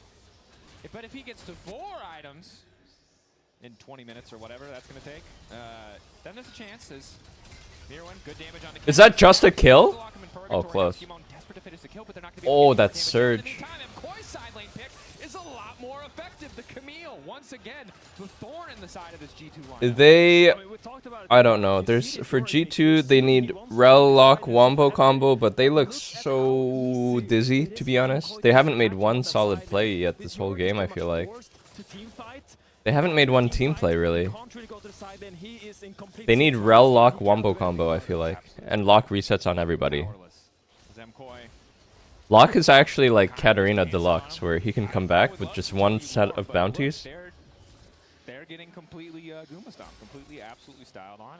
And Bro said they're getting Goomba stomped. The methods for comeback are hard, right? You don't have a traditional AD carry. Your mid laner is an assassin. See guys, this is the problem with Classic League. It's so hard to come back from a lead like this. It has the natural weaknesses weaknesses of that class of champion, which is it doesn't do anything if it's behind. We'll say Mirren just missed the shock blast on the Scuttle Crab, so might be a little bit of a mental damage there. Whoa. Spear Visitor second from Skumo? So much MR. We'll get his player cam and it's going to cycle through. This guy's gonna melt to Jace Lee. For the mental, see if he's shattered. I don't know if he knows that he has G2 and Zook Swang, so maybe that would bring it back if he thinks about that, but it's hard to say if he will. Zook Swang is tough. That's difficult. Now, Broken Blade on a side lane, just surviving with his wife. That's true. That's nice. Nice to have company. Base check.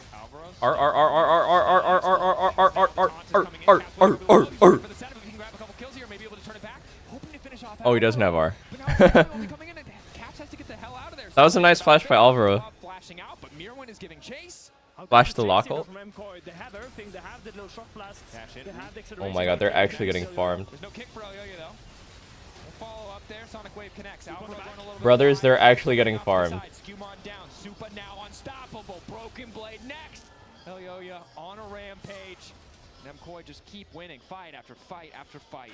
MKOI can't do no wrong. Every single fight that G2 tries to take, MKOI is just either more people there or just play better, to be fair. We'll now move over to the Baron, and I think this game is for the taking in favor of MKOI. We missed this. Oh, he follows him? No! Oh, he doesn't only one shot! Oh my god. Oh, that's disgusting. There's more of this replay. I thought he was gonna follow him. Oh, actually, you can't do that anymore. You actually can't do that anymore as Akali. Because the fucking TP takes too long and the E2 expires. It's so difficult to keep fighting here, but you see, Lee Sin is pretty good at chasing people. He has a lot of dashes. Yeah. I mean, we Bogus Scoven, thank you.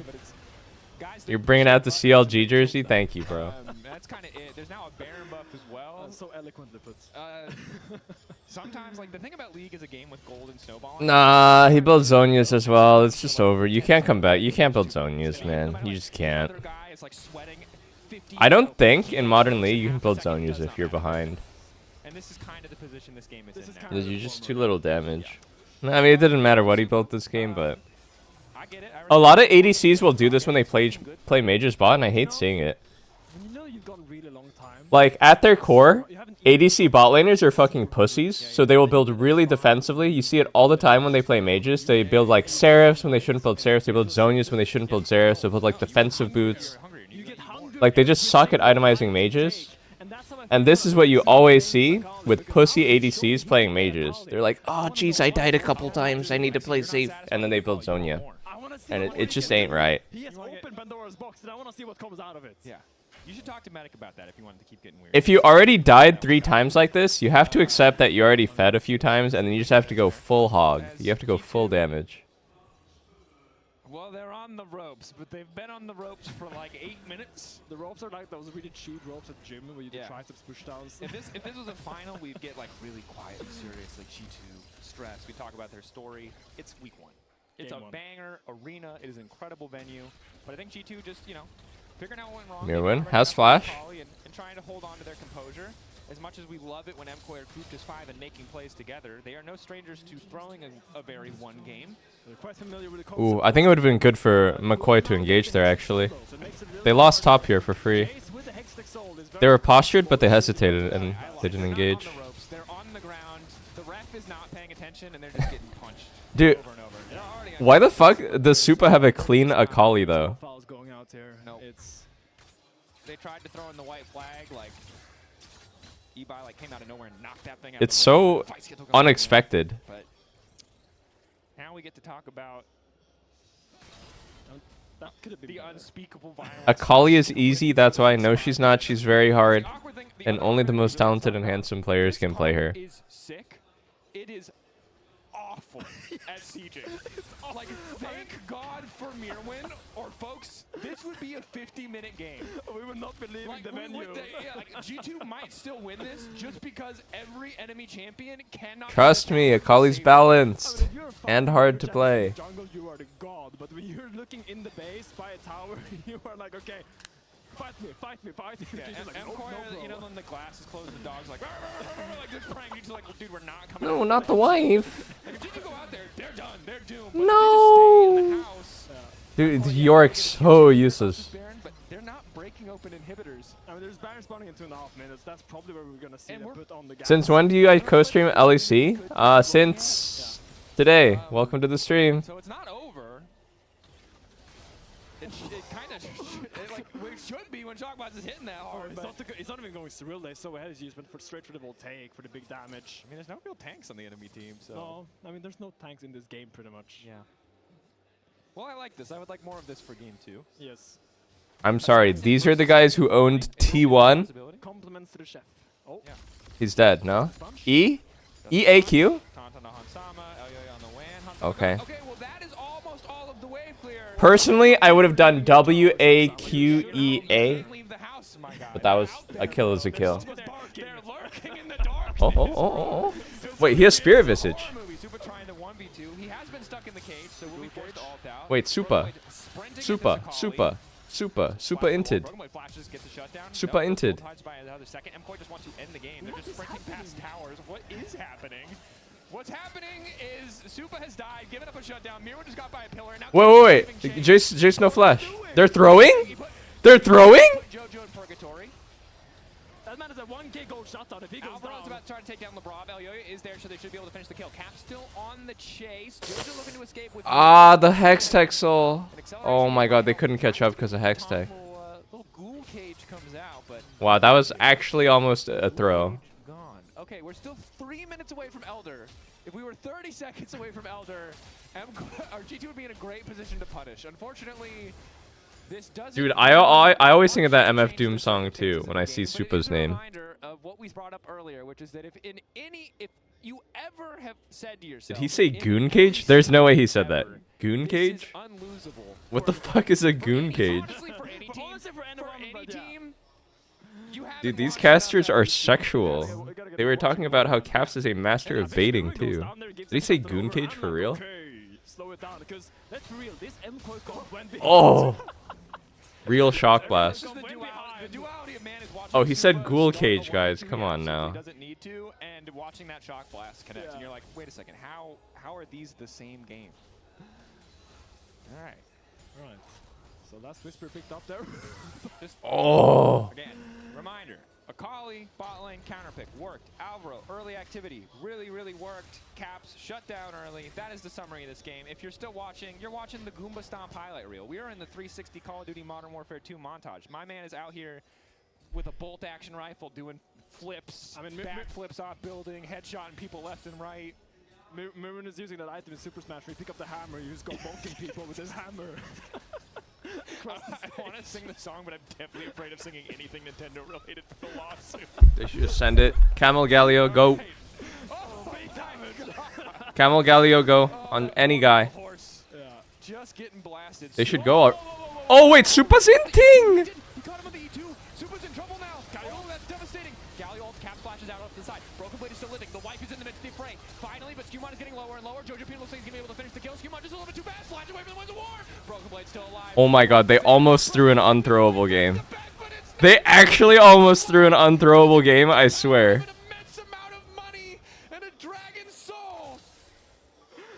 I mean, Mirren sniped so many people there. He's a Widowmaker in 2 ways right now because he is just so strong. Wow, Locke got completely choked out this game. Not a single reset. Not a single fight where he was able to reset and get going. Ends here. Again, we're having fun with it, but credit to MKOI. Super dominant, some creative new picks. G2 fighting the best they can, but that's the nature of falling this far behind against this kind of composition. There aren't really great plays, just degrees of bad ones as Human caught up, burned down, almost clears the wave. Somewhere in the vast country of Europe, Dylan Falco is smiling. Lock resets? Okay, Supa slowly got worse and worse the more the game went on. But they ended before he could throw. Will not throw with an 11k gold lead, a soul, and every possible advantage. Well played to them, getting first blood here in Paris up against G2. You'll love to see it. And that man who just walked off your street, not this man, Supa, Hell of a game from him. Let's send it over to analysts to talk more about the destruction. Wow, they got we just fucking wrecked. Thank you so much. Yes, not a single cheer was had for MKOI, even though they absolutely stomped the game. Yeah, this crowd is a library. I can't believe they hate McCoy so much. To the bit, they really were hate watching, but I think we can also conclude Perkz is the problem. Yep, having watched the World Cup, Perkz out. We need a new manager in charge of G2. Just like Thomas Tuchel should be kicked out of the England squad, even though we got 3rd place, which is the best that they've done in a long time. Anyone that didn't win the World Cup should be banned from coaching ever again, including Perkz. Or we need Hansama out, Perkz in. Oh, Mages bot lane. There's a true. Kali in the bot lane. I mean, True. Wait. And Perkz played AD carry for that one split, right? So It's like a psyop because he's like, yeah, Hansama, you should for sure play mages in the bot lane. You need to play I've got Victor these here." insane strats for you. Feeds his ass off, and then he's like, This, but "Wow, unironically. Dude, I'm telling you. I do have an apology to make to MKOI. Yes. Umajan. When we were talking about draft, Umajan. I talked about how I thought in the 2v2 lane, Akali would struggle into Victor and Rel.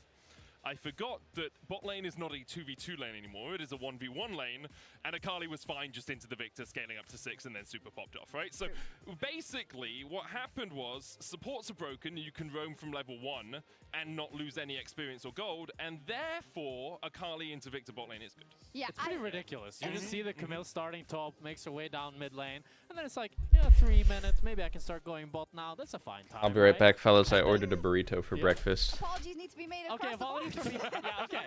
So I threw a lot of flag towards Mirwin. Wait, so what is meta? Am I supposed to just spam 3-minute ads right now so it doesn't hit during the game? Like legit run like 9 minutes of He was ads? constantly pressuring, he was landing the shock blast. He had a really good fight at 5 minutes where he used his move from top lane to impact the fight and be first and create the numbers. Okay, you're welcome. That made it so like really You're started welcome. this early game snowballing for MKOI, and overall there was nothing I could fault him with this game. He wasn't getting caught, he was playing really well on the edge and just using this Jace pick to pressure down G2. He wasn't the star of the show, but this is the stability that I want to see from Mirwin in MKOI. I think generally MKOI looked very coordinated in this game. You can see it here as well. The 5-minute fight around the top side river.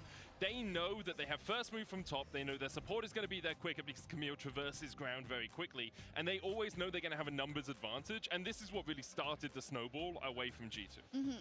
It started very well, I want to say, for MKOI. I think they surprised us all, took us a little bit off guard because it isn't the easiest composition to play. And this is where we got to give some credit to Supa as well. Man, he looked phenomenal on the Akali. I did not see it coming. I love this evolution of the meta. The fact that we have Akali in bot lane now, and especially that players are so confident in picking it and playing so aggressive on it.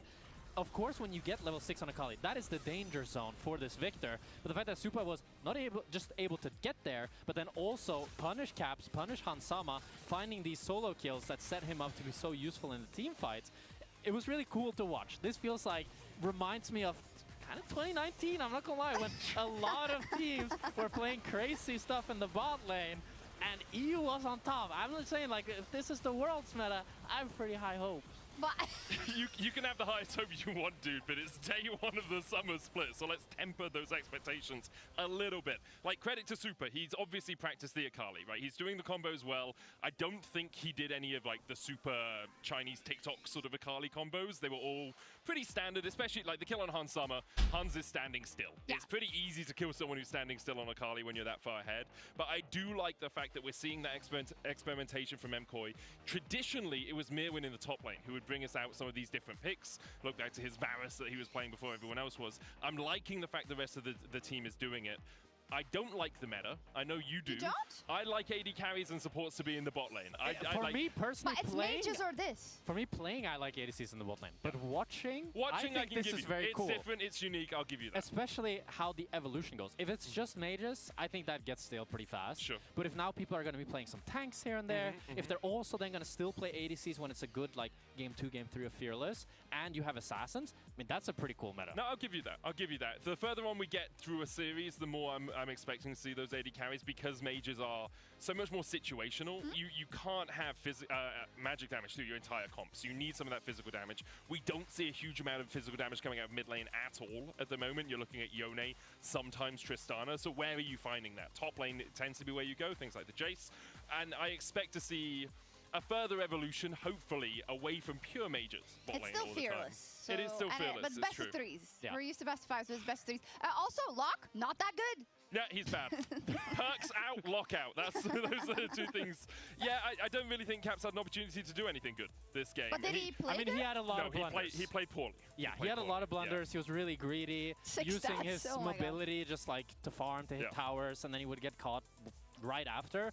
And I feel like in general, you could kind of see across the board that G2 looked a little bit like hungover, kind of like they just, none of them were really in the right places at the right time, finding the good plays. Hansama was really quiet on the Victor, Caps dying really early as well. Just didn't set them off to a great start.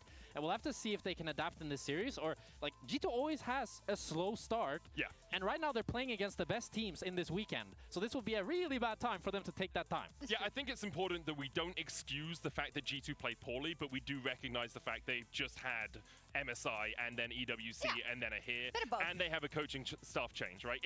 If we didn't have the coaching staff change, it would be exactly the same. I wouldn't be surprised G2 looking like this in week 1. However, they do look bad. Yeah. 5-head MCoy, lose the game, more time to prepare for the road trip in KC, and beating G2 possibly in their first match back, but this was only game 1. Game 2 coming up right after this. Welcome to the European League of Legends Championship Series.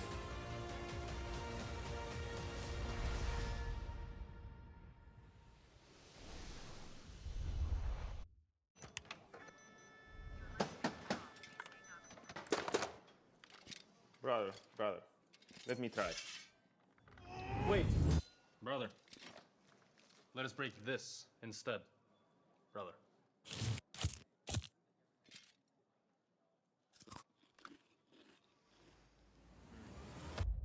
Have a break. Have a Kit Kat. What is this, brother? Perfection.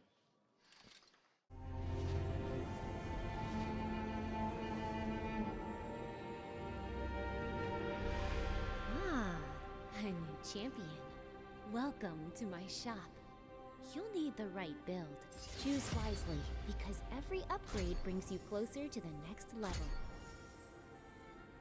So tell me, how will you level up?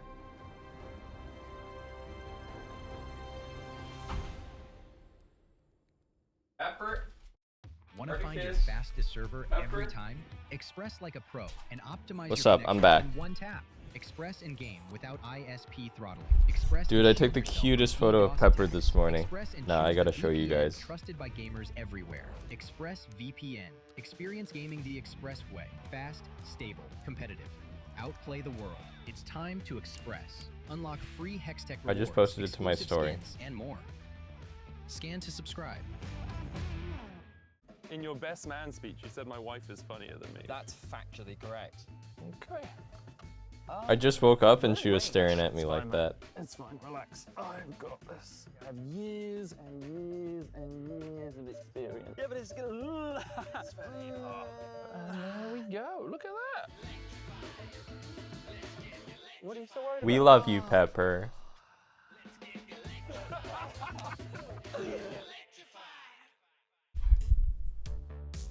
Pepper, come say hi.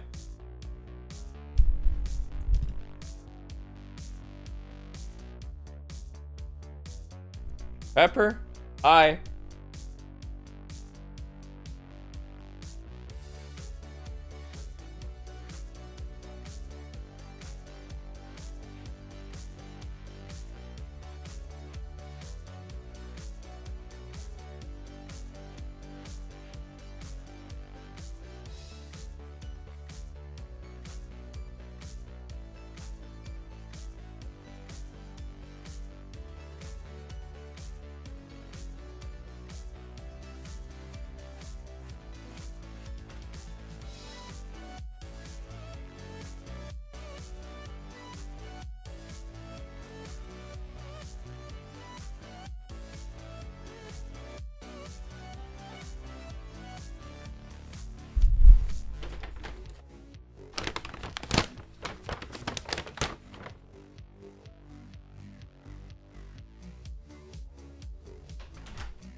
Dog.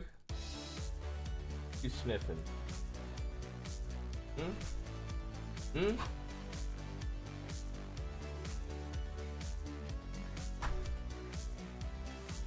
What did I get? I got a breakfast burrito. Do Europeans know what a breakfast burrito is? Who's European here? You know what a breakfast burrito is?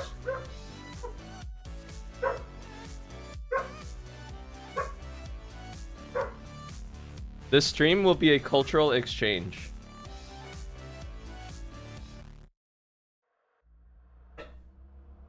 Is that like beans on toast? Dude, sort of.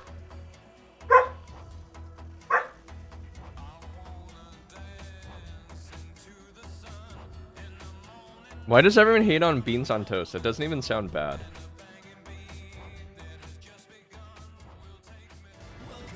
A breakfast burrito is a burrito that has tater tots, scrambled eggs, beans, a little pico de gallo, and meat in it. Hello guys, how is my voice now? Hello,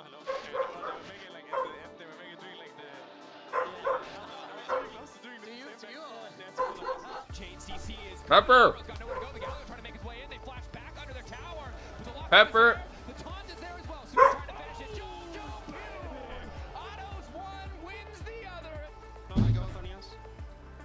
Okay, Heat. Wait.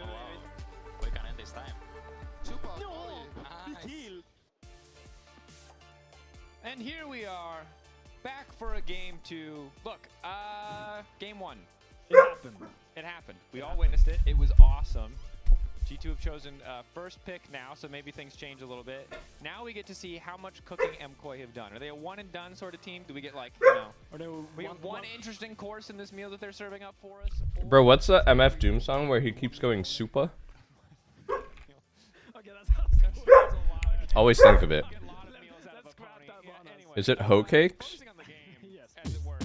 G2 looked super dizzy and lost. I think you can call it a draft gap. I think it would be disingenuous to the level of execution that MKOI showed, but I do think that I expect a much more standard Keep your holes in check than what we saw compared to game 1.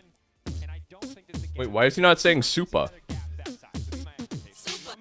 Oh. This girl and she wants me to duke her. I told her I'll come scoop her around 8. She said, that sounds great. Shorty girl's a trooper. No matter what I needed to do, she'd be like, on his own throne, the boss like King Cooper. On the microphone, he flossed the ring. Average MCs is like a TV blooper.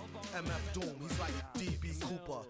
The Shen, the Leona, the whatever you want to play that goes in. Makes me think of super. I think he really thrives in this meta where he is not bound to a lane. You're getting a shawarma for dinner?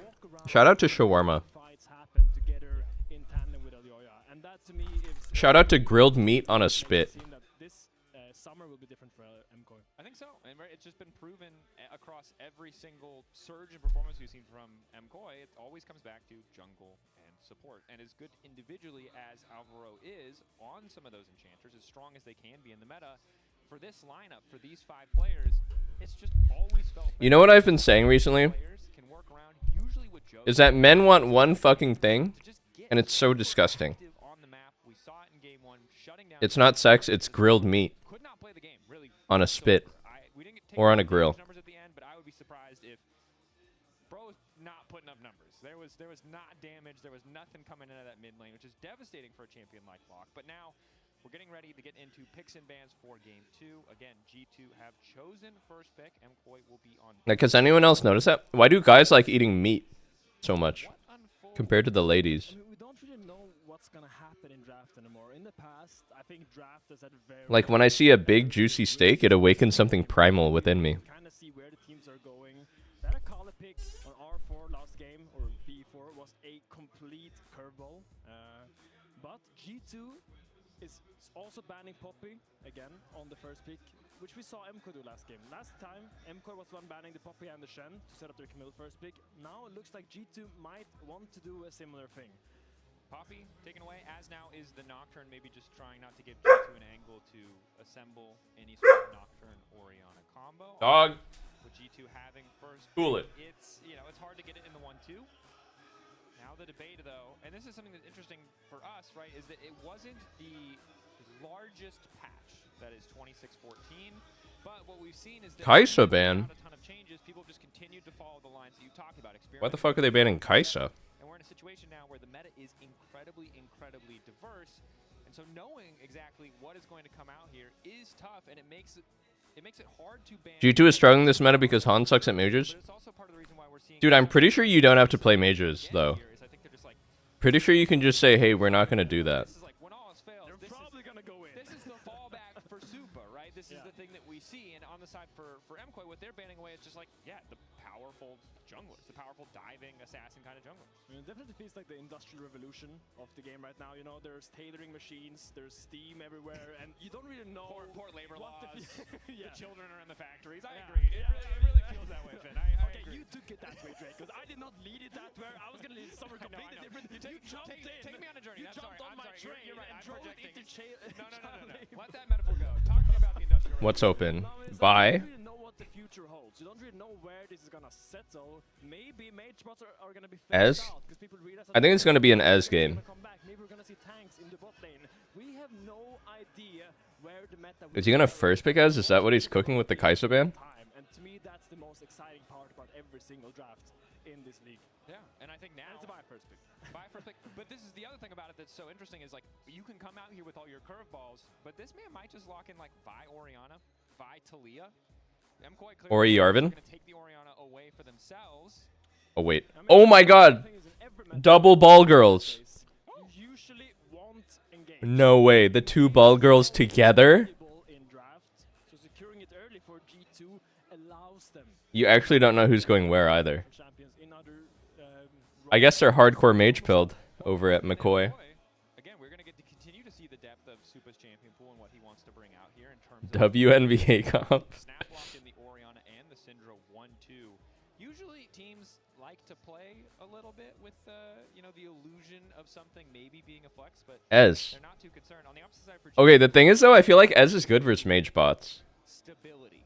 Yeah. There's no chefing here. These guys are like, you know what sounds good?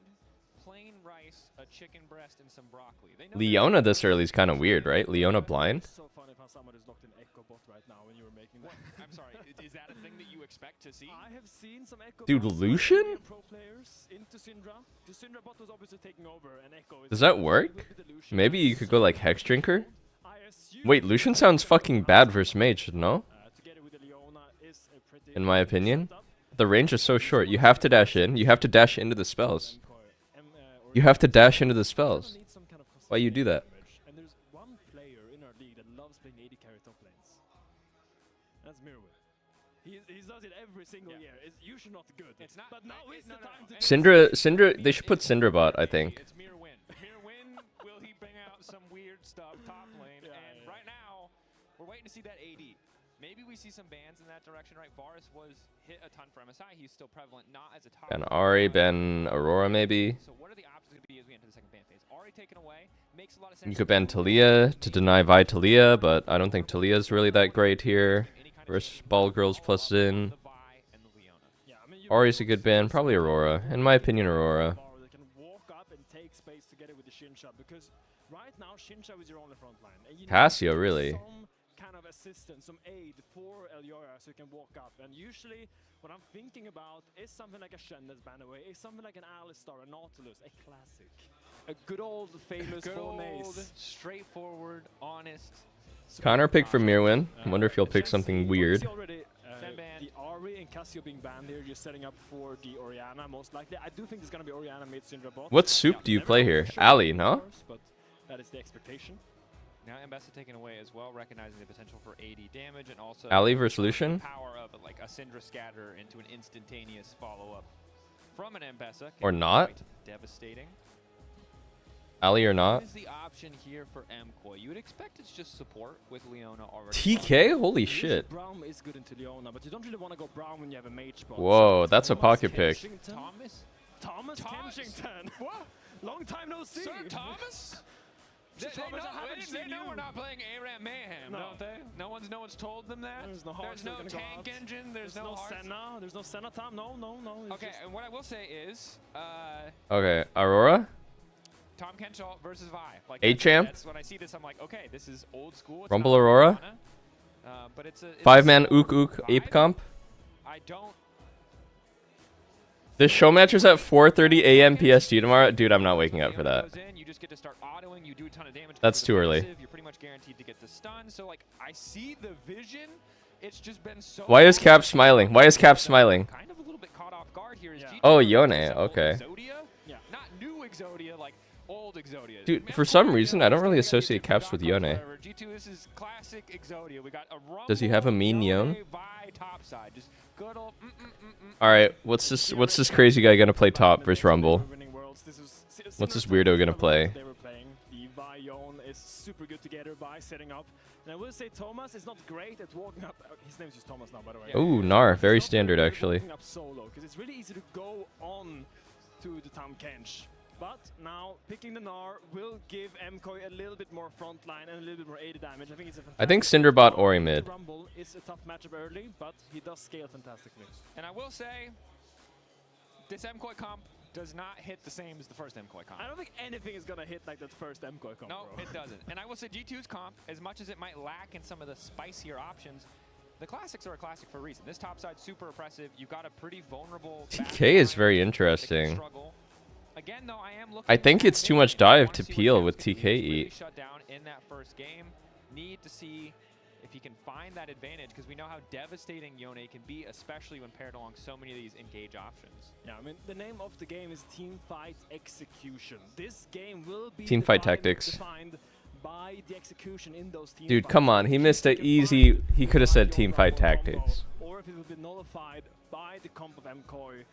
Yeah, I think the draft looks a lot better for G2 this game.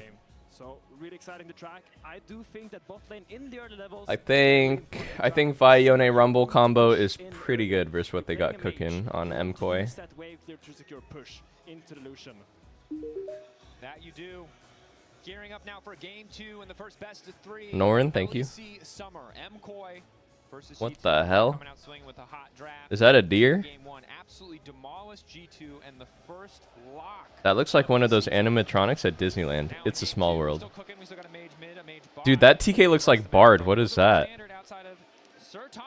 Is that TK or is that Bard? Oh, he's in pajamas. Have I played Guild Run? Not yet. I heard it was sick though. Those are Chong pajamas. Again, this is Have you guys played it? Is it sick? Is I've been trying to play more variety at night. Maybe I'll try it. I've just been playing RimWorld a lot recently. I think that is awesome. It's totally like my type of game though. Holy shit, he just eased in? What the fuck? Dude, every game is just a freak show. They have heal disadvantage. I think they lose this. I think Xin is just dead here.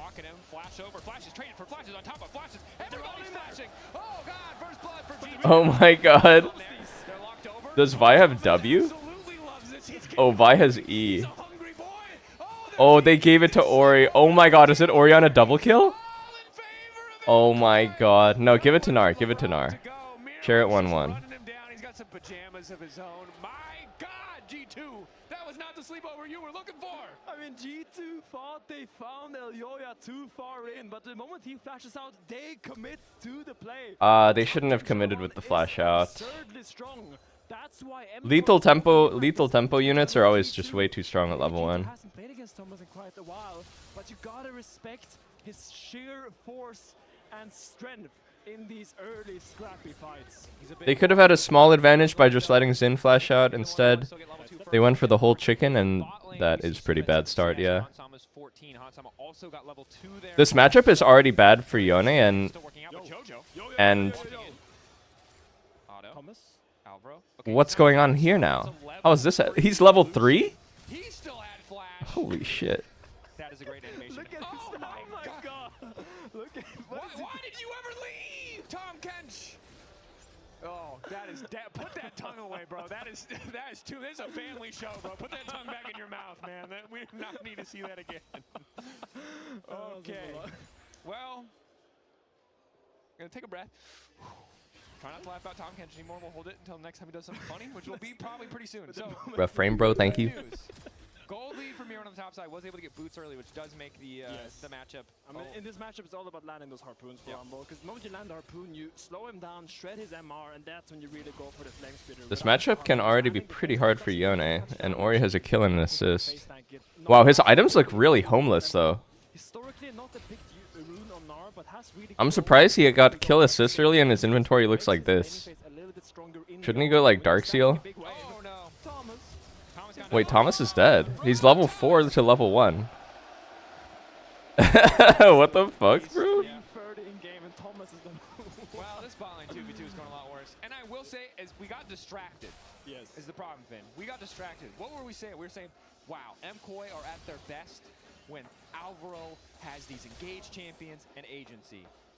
As sick as that level Dude, 1 was, fuck Tom it. Kench is not that champion. Stay level 1. He's always been kind of a peeler. He's been the peeling melee support together with Braum, kind of like a warden champion, but now Supa getting dashed on. Yeah, speaking of peeling, now we're going to wander his way in. Oh. I think you just stunned Lucian there, and I don't think you have to flash. He needs the thick skin. That he does. He's dead here, he's dead here. Vi has a really good angle. He's dead here, he's dead here. Q flash? Q flash. Oh, it didn't even have to flash. They're both dead, they're both dead, they're both dead. He's actually still level 1. He's actually still level 1. Wait, I was kidding about stay level 1, by the way, but he's actually taking it to heart. In picks and bans, top side important, all that stuff. Top side is important. Skewmon getting involved in a lot of these kills. More important is the fact that Hansama is 3-0 now and is set up to just dominate this entire game. It's going to be really hard for MKOI to do much here. That said, it's not Tom Kench, your XP bar looks a little low. Yeah, I mean, right now, Hansama is so strong, he can take any fight he wants to.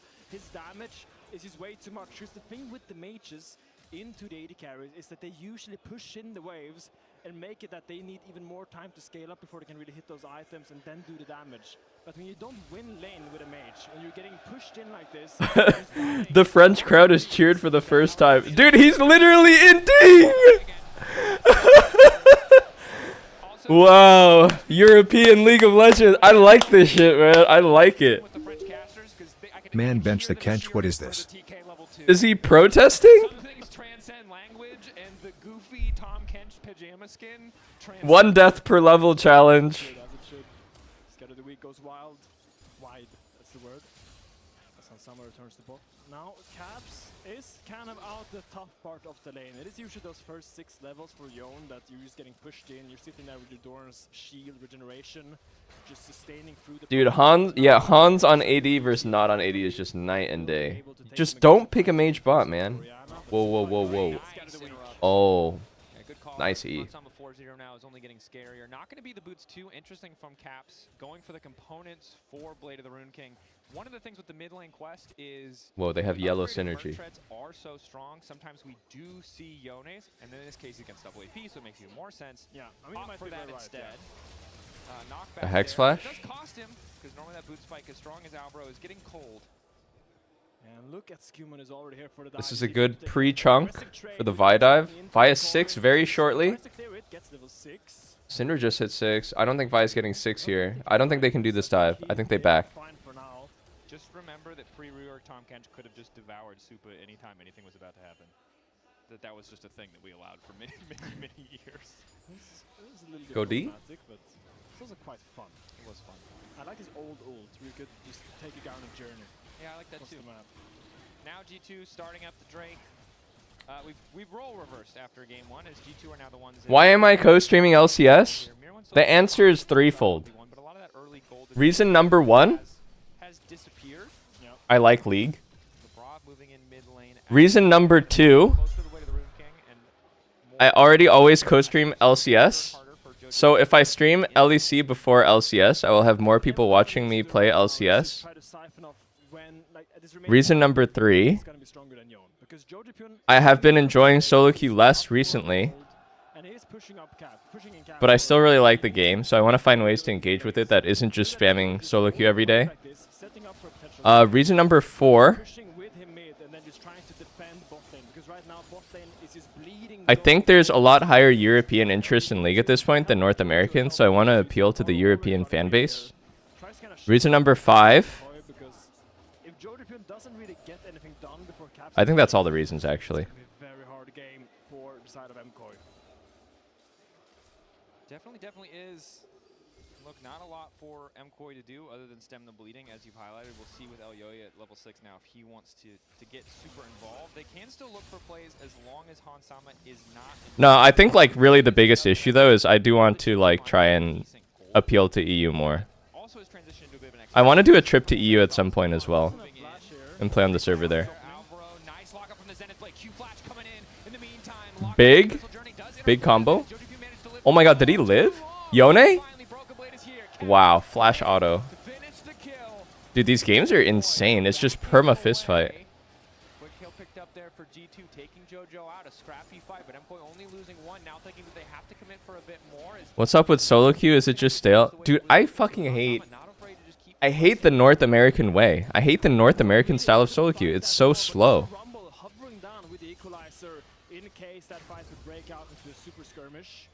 I literally feel like my testicles are getting pinched every single game I play, win or lose. It's just like agonizingly slow to me. I just like don't know how my teammates can stomach playing like that. They're just so passive. They don't see the angles to go in. No one sees the angles to go in.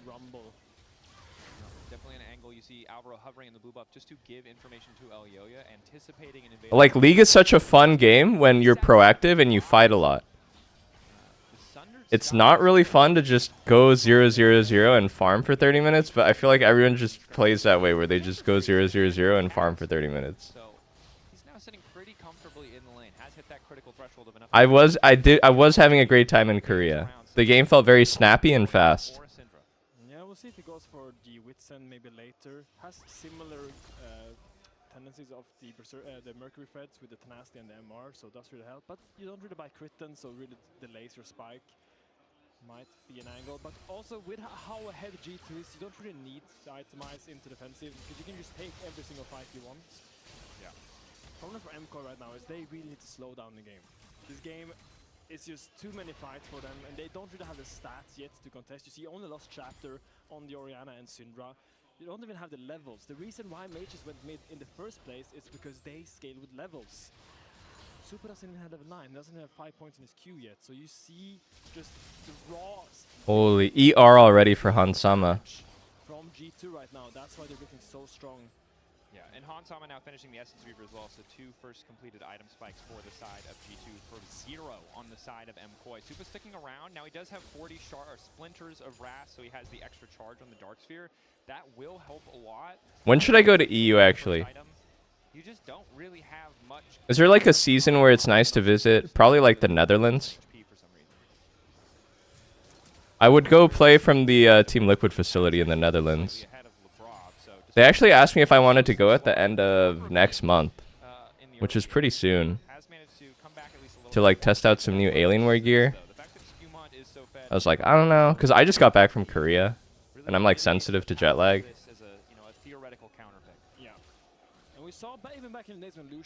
I'm gonna feel so short there. Wait, why would I feel short there? I'm 6 feet tall. 6'2" actually.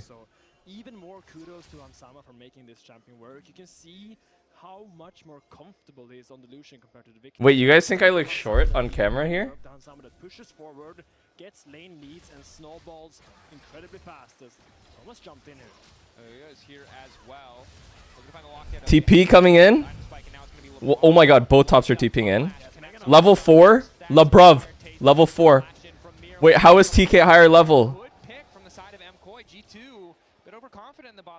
How is TK out leveling anybody here? This guy was level 1 at like 6 minutes. And Broken then matching the TP, so he can't even get a cross map in the top lane, just makes this net win for MKOI all in all. So very nice find there, and a little bit greedy as Drake is slapping his belly right next to me. The Tomcat's recall animation. Thank you. It's an important part of casting. I've been to the Netherlands before. Yeah, it's method casting. Dude, I actually didn't notice all these things that men are insecure about until recently. Like height is one thing and balding is another. I was actually just completely unaware. The only thing I knew in my life was League. Unfortunately, Elyoya again, the only member of their team with that first completed item, there's not really a lot for them to play through. G2 at 2 Drakes already. It's going to be Mountain. I'm not actually 6'2", by the way. Miserable. I'm 5'9.75". I kind of feel like I'm lying when I say 5'10", but I don't really identify as 5'9". Usually that Mercs and Phage or Mercs and Trinity for Spike, where that really makes a very strong flip.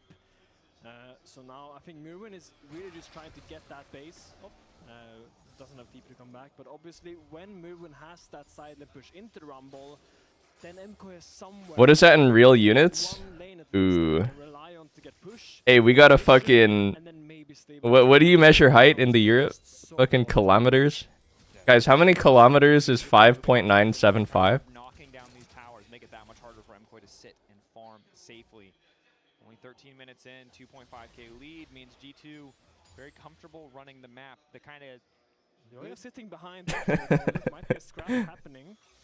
Keep your eyes on Yoya. He is on the board. Here. This is not going to work out the R? way they want it to. The point R? R? Oh my god, no counterplay. R-E-Q. Eat him! Eat him! Oh, he didn't have to eat him. Oh, he can't even eat him. He's 5. He's still not level... Bro, I saw Rumble level 11. I'm like, TK needs to ult him. He's level 5. Try to play around their weak laners this much because he's sitting behind Jojo thinking a play is going to happen. But in the end, G2 was just there. They could have easily had a ward in that brush, and they did. Instead of playing around the Gnar, they're trying to just secure Jojo, but G2 is just... They have more members.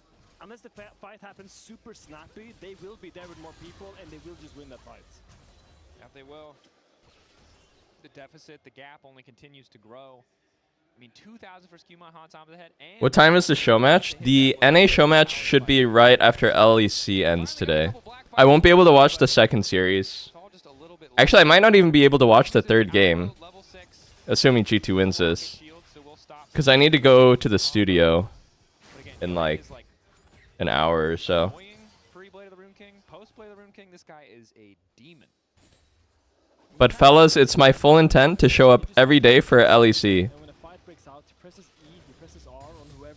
I'm actually on my like hashtag grind set. Wake up at 6 a.m. every day. And have a productive morning. So it really restricts you and constricts the amount of movement. I'm not joking. As a mage, when you constantly has to respect the engage of G2. Just think about a vault. What is it called? Vault breaking forward with that ult. Her range of engage is just so long with the equalizer. You're almost never safe unless you're behind your tower. And again, that's what the Tahm Kench is hopefully trying to mitigate here, is some of that long-range engage, start to protect you from some of that burst damage. And Alvaro is level 6 now, so we'll see if it works, because it's a 4k advantage for G2, but they're late on the setup. 50-50 on the steal. MKOI gets the thing. TK fucking is in there, level 6 TK.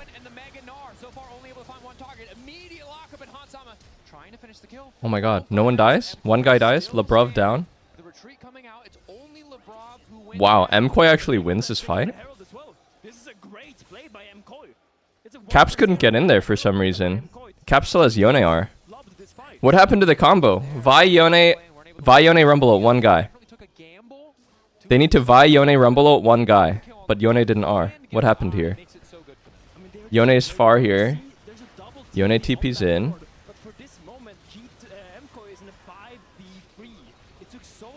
R. Where's Caps? Where's Caps? Where's Caps? Caps ulti someone. What the hell? Caps just didn't do anything.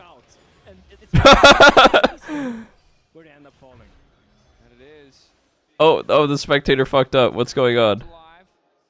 Still 3.5k gold lead, right? But yeah, still a more comfortable scenario where we did not get to see the full kind of wombo. Wait, Caps just TP'd in and just fucking jiggled around and didn't do anything.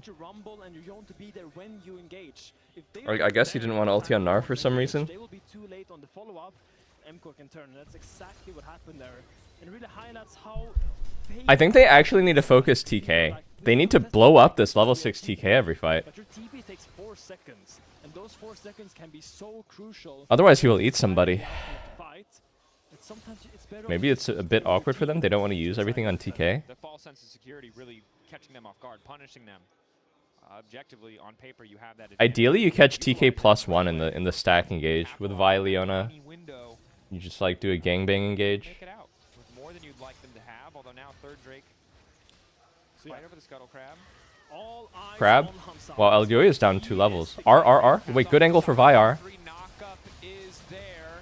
Hansama finally arriving to the fight off on a different How? side. I don't know. How does this game look so shaky for G2? Lucian's so fucking fed, and their comp is so face roll. Okay, they get the third Drake though still. Recognizing they really do not want to fight G2 without that Devourer, especially when there is still. Nah, I feel like MKoi is really making them work for it. Because I feel like G2 is so ahead, they should just be face rolling. Oh, this is freaky. Missed the Q. G2 content with the snapback and moving on to Soul Point. MKoi, nice look into the mid lane. Looks like they might have gotten a bit of play. This pink ward bug is driving me crazy. G2 much more diligent in their setup and contestion of that objective. Now you see they're all there, ready to contest. They were a little bit later than MKoi, but they didn't try to walk in before all 5 players were there. Holy fuck. Skewmong is so ahead. Be a 5-man play. He's up 2 whole levels. Kind of taking those steps is a good sign for them in this game. It's not even like a fake 2 levels. It's a real 2-level lead. A little bit split. Your Rumble needs to be there, ready to lay down the equalizer should a fight break out. And he does. Mirwin, the one member of this MKoi lineup with an individual. Hang on, is he caught here? Leona's coming. Rumble can buy time here with ult. Or he has no mana. Zoning ult, unironically. Another side lane death, a little bit devastating. There's no big objective on the map, but maybe Supa can turn W, A, Q, R? I would have R'd there. I would have R'd there as the Supa. Probably get his barrier. I like the Proto Blood solution. To kind of Proto Blood out of the calling there, denying him that big chunk that he usually gets. Wow, mages are still going belt even though they made it give more HP. Riot tried to nerf it so that mages stopped building this, but I still see a lot of mages are building it. TK? Where's TK? Oh, hang on. If Vi dies here, it's kind of worth. Oh, okay. Oh, the Sundered Sky.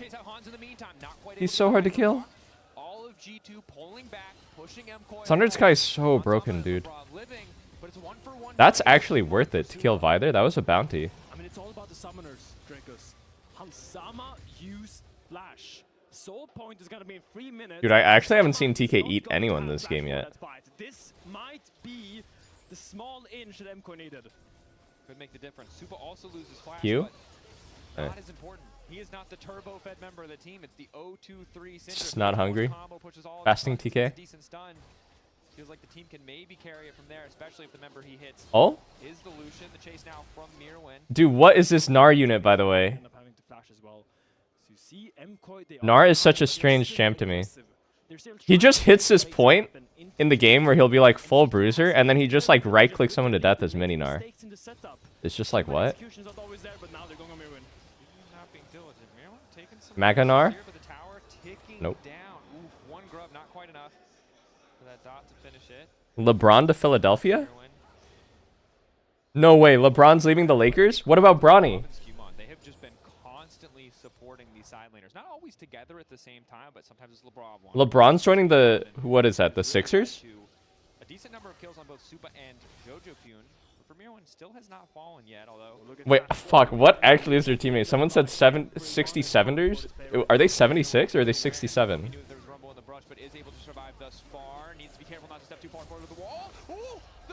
Oh, the burn.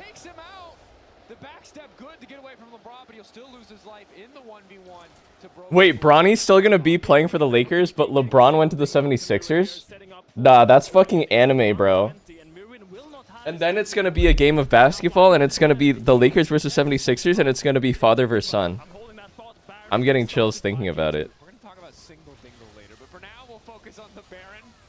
11k getting lower. LeBron waiting over the wall. Hex flash in. G2 ready to turn back. Flash away from Alvaro. 4.5k getting lower. Can Zin get in for the steal? He can't. Soul in a minute. Oh, it's cooked for MKoi. G2 can just press R on one guy and it's over. Nah, that's anime. It's gonna be game point in the NBA Finals, LeBron versus Bronny, they're going to be 1v1ing for the ball.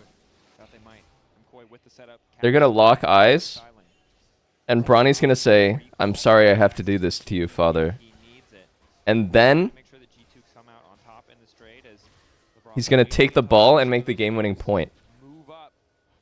And LeBron will fall on his fucking ACL and tear it and never be able to play basketball again. And Bronny's ascent will begin. Bronny will rise, thus marking the start of the 2027 Lakers dynasty. Pressure mounting as G2 are in a good position.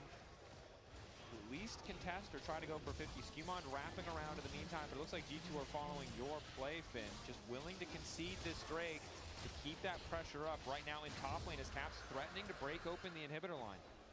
The impressive part is not that they chose that play. The impressive part is how... Imagine shitting on Bronny and then fucking his mom. That's crazy, bro. Made the call, just go out and just push top. It was very clear at all points that G2 was not contesting that dragon. You see LeBron, he was looking around, almost baiting MCoy into thinking, oh, they might come here, they might contest here, making sure they commit all 5 members to really get that dragon, while Caps just having the time of his life. I kind of thought LeBron was going to retire after the Lakers. Is my man not like pushing 50? Calling their shot, committing to their play. MCoy. He's 41? Okay. That's honestly not that old. Oh! Whoa, wait! That's a big bounty. And Syndra got it.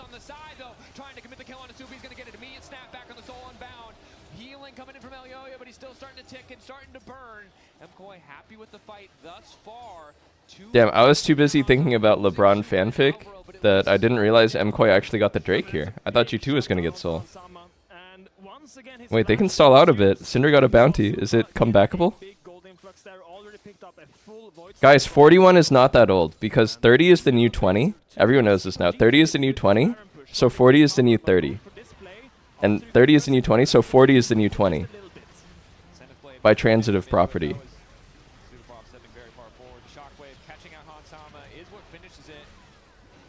A little bit excessive with the ulti, but you really just have to be certain you are going to finish that kill. And I think it's also super cool by Alioya. While he's being went on, he's so aware of what's happening. When Jojo connects the shockwave onto Hansama, he's stacking up his Q on the people that are pursuing him. Insta flashes, audacious. You know what was so funny? Okay, I've been getting piano lessons recently. My piano teacher is like a college grad student who's majoring in piano. She had like a friend over. Her friend just graduated college, must be like 21. She asked how old I was. I said I'm 29, and then she like laughed and she was like, "No way!" And she told me I looked good for my age. I was like, "Wow, thanks."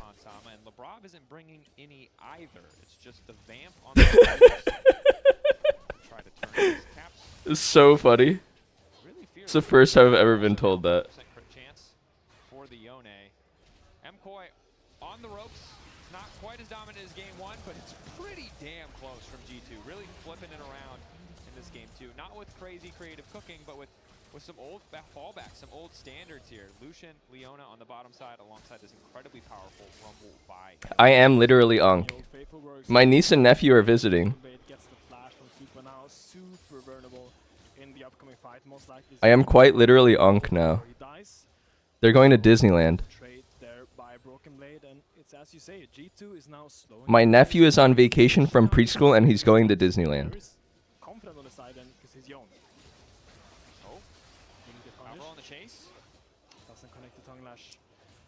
That's ideal. I mean, we talk so little about the actual mechanics of Tom Kench, but you know, you hit the Tongue Lash, you kind of hit confirm through the Abyssal Voyage. In that case, he doesn't have it, right, because he used it to get in, but now he is just a little devour bot, hoping to save somebody's life.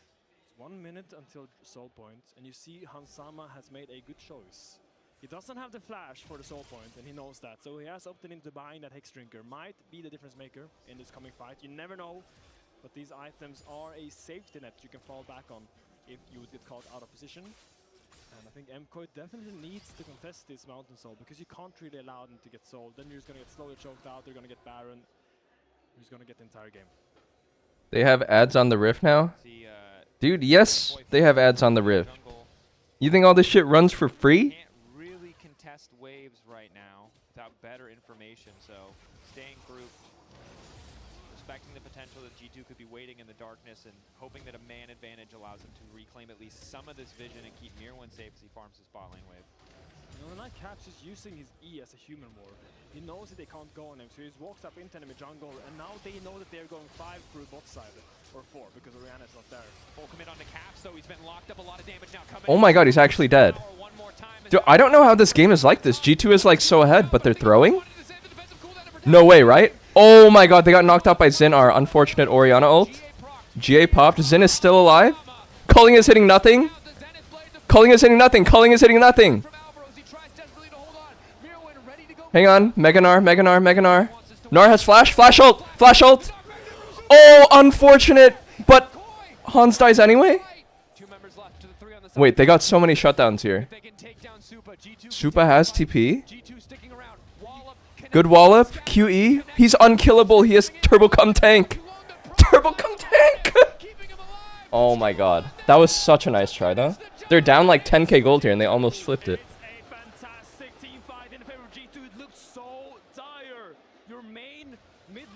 G2 looks sus. I don't know how this game looks so hard when they're 10k gold up. Oh, I'm sorry. What's it called?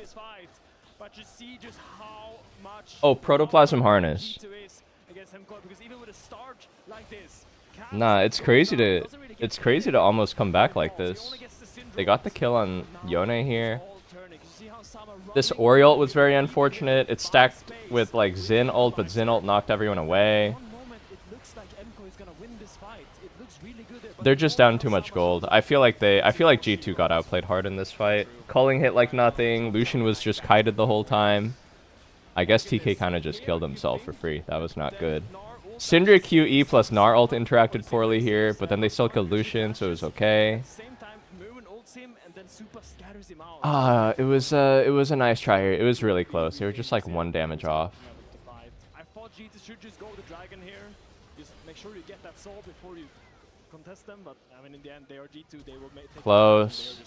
They maybe could have backed off and played with double TPs here, but it was a hard call to make. The tightest calculations, it is the difference of the protoplasm harness that ultimately. I mean that's probably too big of a lead to come back, yeah. Now that they've seen that all those cooldowns come out from Syndra, it's 10k. 10k is pretty severe. 10k and Soul. He's got the execution threshold, he's got all that additional AP, and the death cap on the way.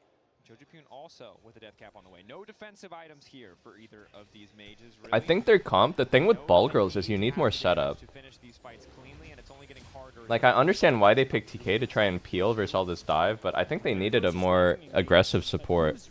They needed like a Nautilus or an Ally who can just fucking go in so that the ball girls can combo. The ball girls both really need someone who can just go in and make space. TK is like a sitter behind her. Flashes the Yone ult. Is he taking the DD? No, he doesn't have DD. Hang on, Lucian? Like, these kills just don't make sense. How hard can it be to win the game when you're up 10k? You see the jitters. It's quite difficult for G2 to end this game cleanly. They've had the upper hand all game long. I really don't know how it's so hard to just press R on one guy. Vi R, Yone R, Rumble R, go. Labrov just goes in anyway, and it's not the best look right now, but you really need to get some confidence because literally on anybody. Go long. And you need to make sure you cleanly end this game so you can then move on into the next game. Yeah, we've essentially had 2 pretty one-sided stomps. I think the difference between Game 1 and Game 2, however, is that MKOI's composition allows them a lot more room to come back into the game if you make those slip-ups, and G2 have been making those slip-ups. This does not feel like a game with a 10k gold lead. No. You tell me 5, you tell me 4, Baron, Soul, I believe you. But it's 10,000 gold advantage, and still MKOI are That's what I'm saying, Caster. Slightly down in these fights, and now oh, they're holding the waves so they can crash at the same time. Pressure the base all at the same time. It's really hard to find them overextended on the side lane because they use nah, there's no way they throw this though. They will execute here for sure. You remember I literally just needs to press R. Just press R and go. It has to be a little bit cleaned up, I think. G2 though now just trying to keep the siege going. Syndra, as you highlighted, a control mage, but also just has access to the force of will to just pick up those minions, drag them out. Mirwin, though, They will dive now that Syndra's holding top. down. He's a little sleepy guy. Can't get angry again for another 15 seconds. His lockup is there. You in? Yo-yo, but good patience not to immediately use the Crescent Guard this time around. R? Solar Flare connects. Fall off on a Joji with Buy ulti, Yone ult. Oh, they finally did it. means it can't protect Supa. Joji Poo in the back They line finally makes did it. All the difference. It's 2 members down in the blink of an eye. G2's not messing around. Pick up quick 2 kills, and now they're poised to end the game. Will I be streaming during or after the show match? No, the show match should be streamed on Riot. I probably will not stream after the show match. G2 going for the throat in the final moments. It took them a bit of time, but they close out that final fight cleanly and are going to take us to the game 3. And Hansama says, you can have a mage, you can have 2. As long as I am AD carry, I will destroy you. Fantastic game by him on the Lucian. I'm not streaming the show match? I can't. I'm going to be at the Riot Games studio. And this is why G2 in the end is still G2. That they are. I like the bars, Finn. I like the rhymes. Now we get a game 3, which is sick. Because look, I want a closer game. The fights have been good. The drafts have been entertaining. The Tom Kench in the pajamas was awesome. It was great. Look, we're just going to have to find out. Because ultimately, it's enough from us. Let's see what Hans has to say, who's standing by with Lore. On est prêt? On est là? Ouais. Nickel. Huh? Wait, they're doing an interview in between the games? G2 coming back here in the second game of the series, and I want to ask him as an AD carry how painful. Bro, doesn't he need to prep for the third game? T'as déjà vu ça un petit peu pendant le MSI, on sait que c'était pas forcément dingue pour certains ADC, mais c'est pas seulement les match bots en fait. C'est n'importe quel champion que tu peux jouer mid lane, à quel point c'est pénible pour toi de faire face à ce genre de champion. Ouais, vraiment des strats à faire autour de ça, c'est la nouvelle méta, c'est AP carry bot. Nouvelle méta. Des fois il y a des Lucian, Ezreal, des fois, mais pas tout le temps quoi. On aime bien, on n'aime pas. Sois honnête. Bah, j'aime bien. Non, j'aime bien. C'est fun d'apprendre de nouvelles choses. On verra si t'en sors pour la prochaine fois. Je vais te laisser rejoindre ton équipe. Talking about AP, mages, bot lane and the meta, there's a lot of things to improvise and a lot of things to learn from him. I asked him if he likes it. He says yes, but we are yet to see an AP carry for Hansama here. Kamel, je te rends la parole. And Desk, back to you guys. Well, he likes it. He takes it as a learning opportunity, spoken like a true pro player. It does give us the perfect layup to talk about the bot lane a little bit more, which is what we wanted to do. Perks, he's back on the good list. Yeah, hire him again. We like him again. Rehire him, bring him back in. All it took was Alvaro being level 1 until minute 5 for Perks to get back in our good graces.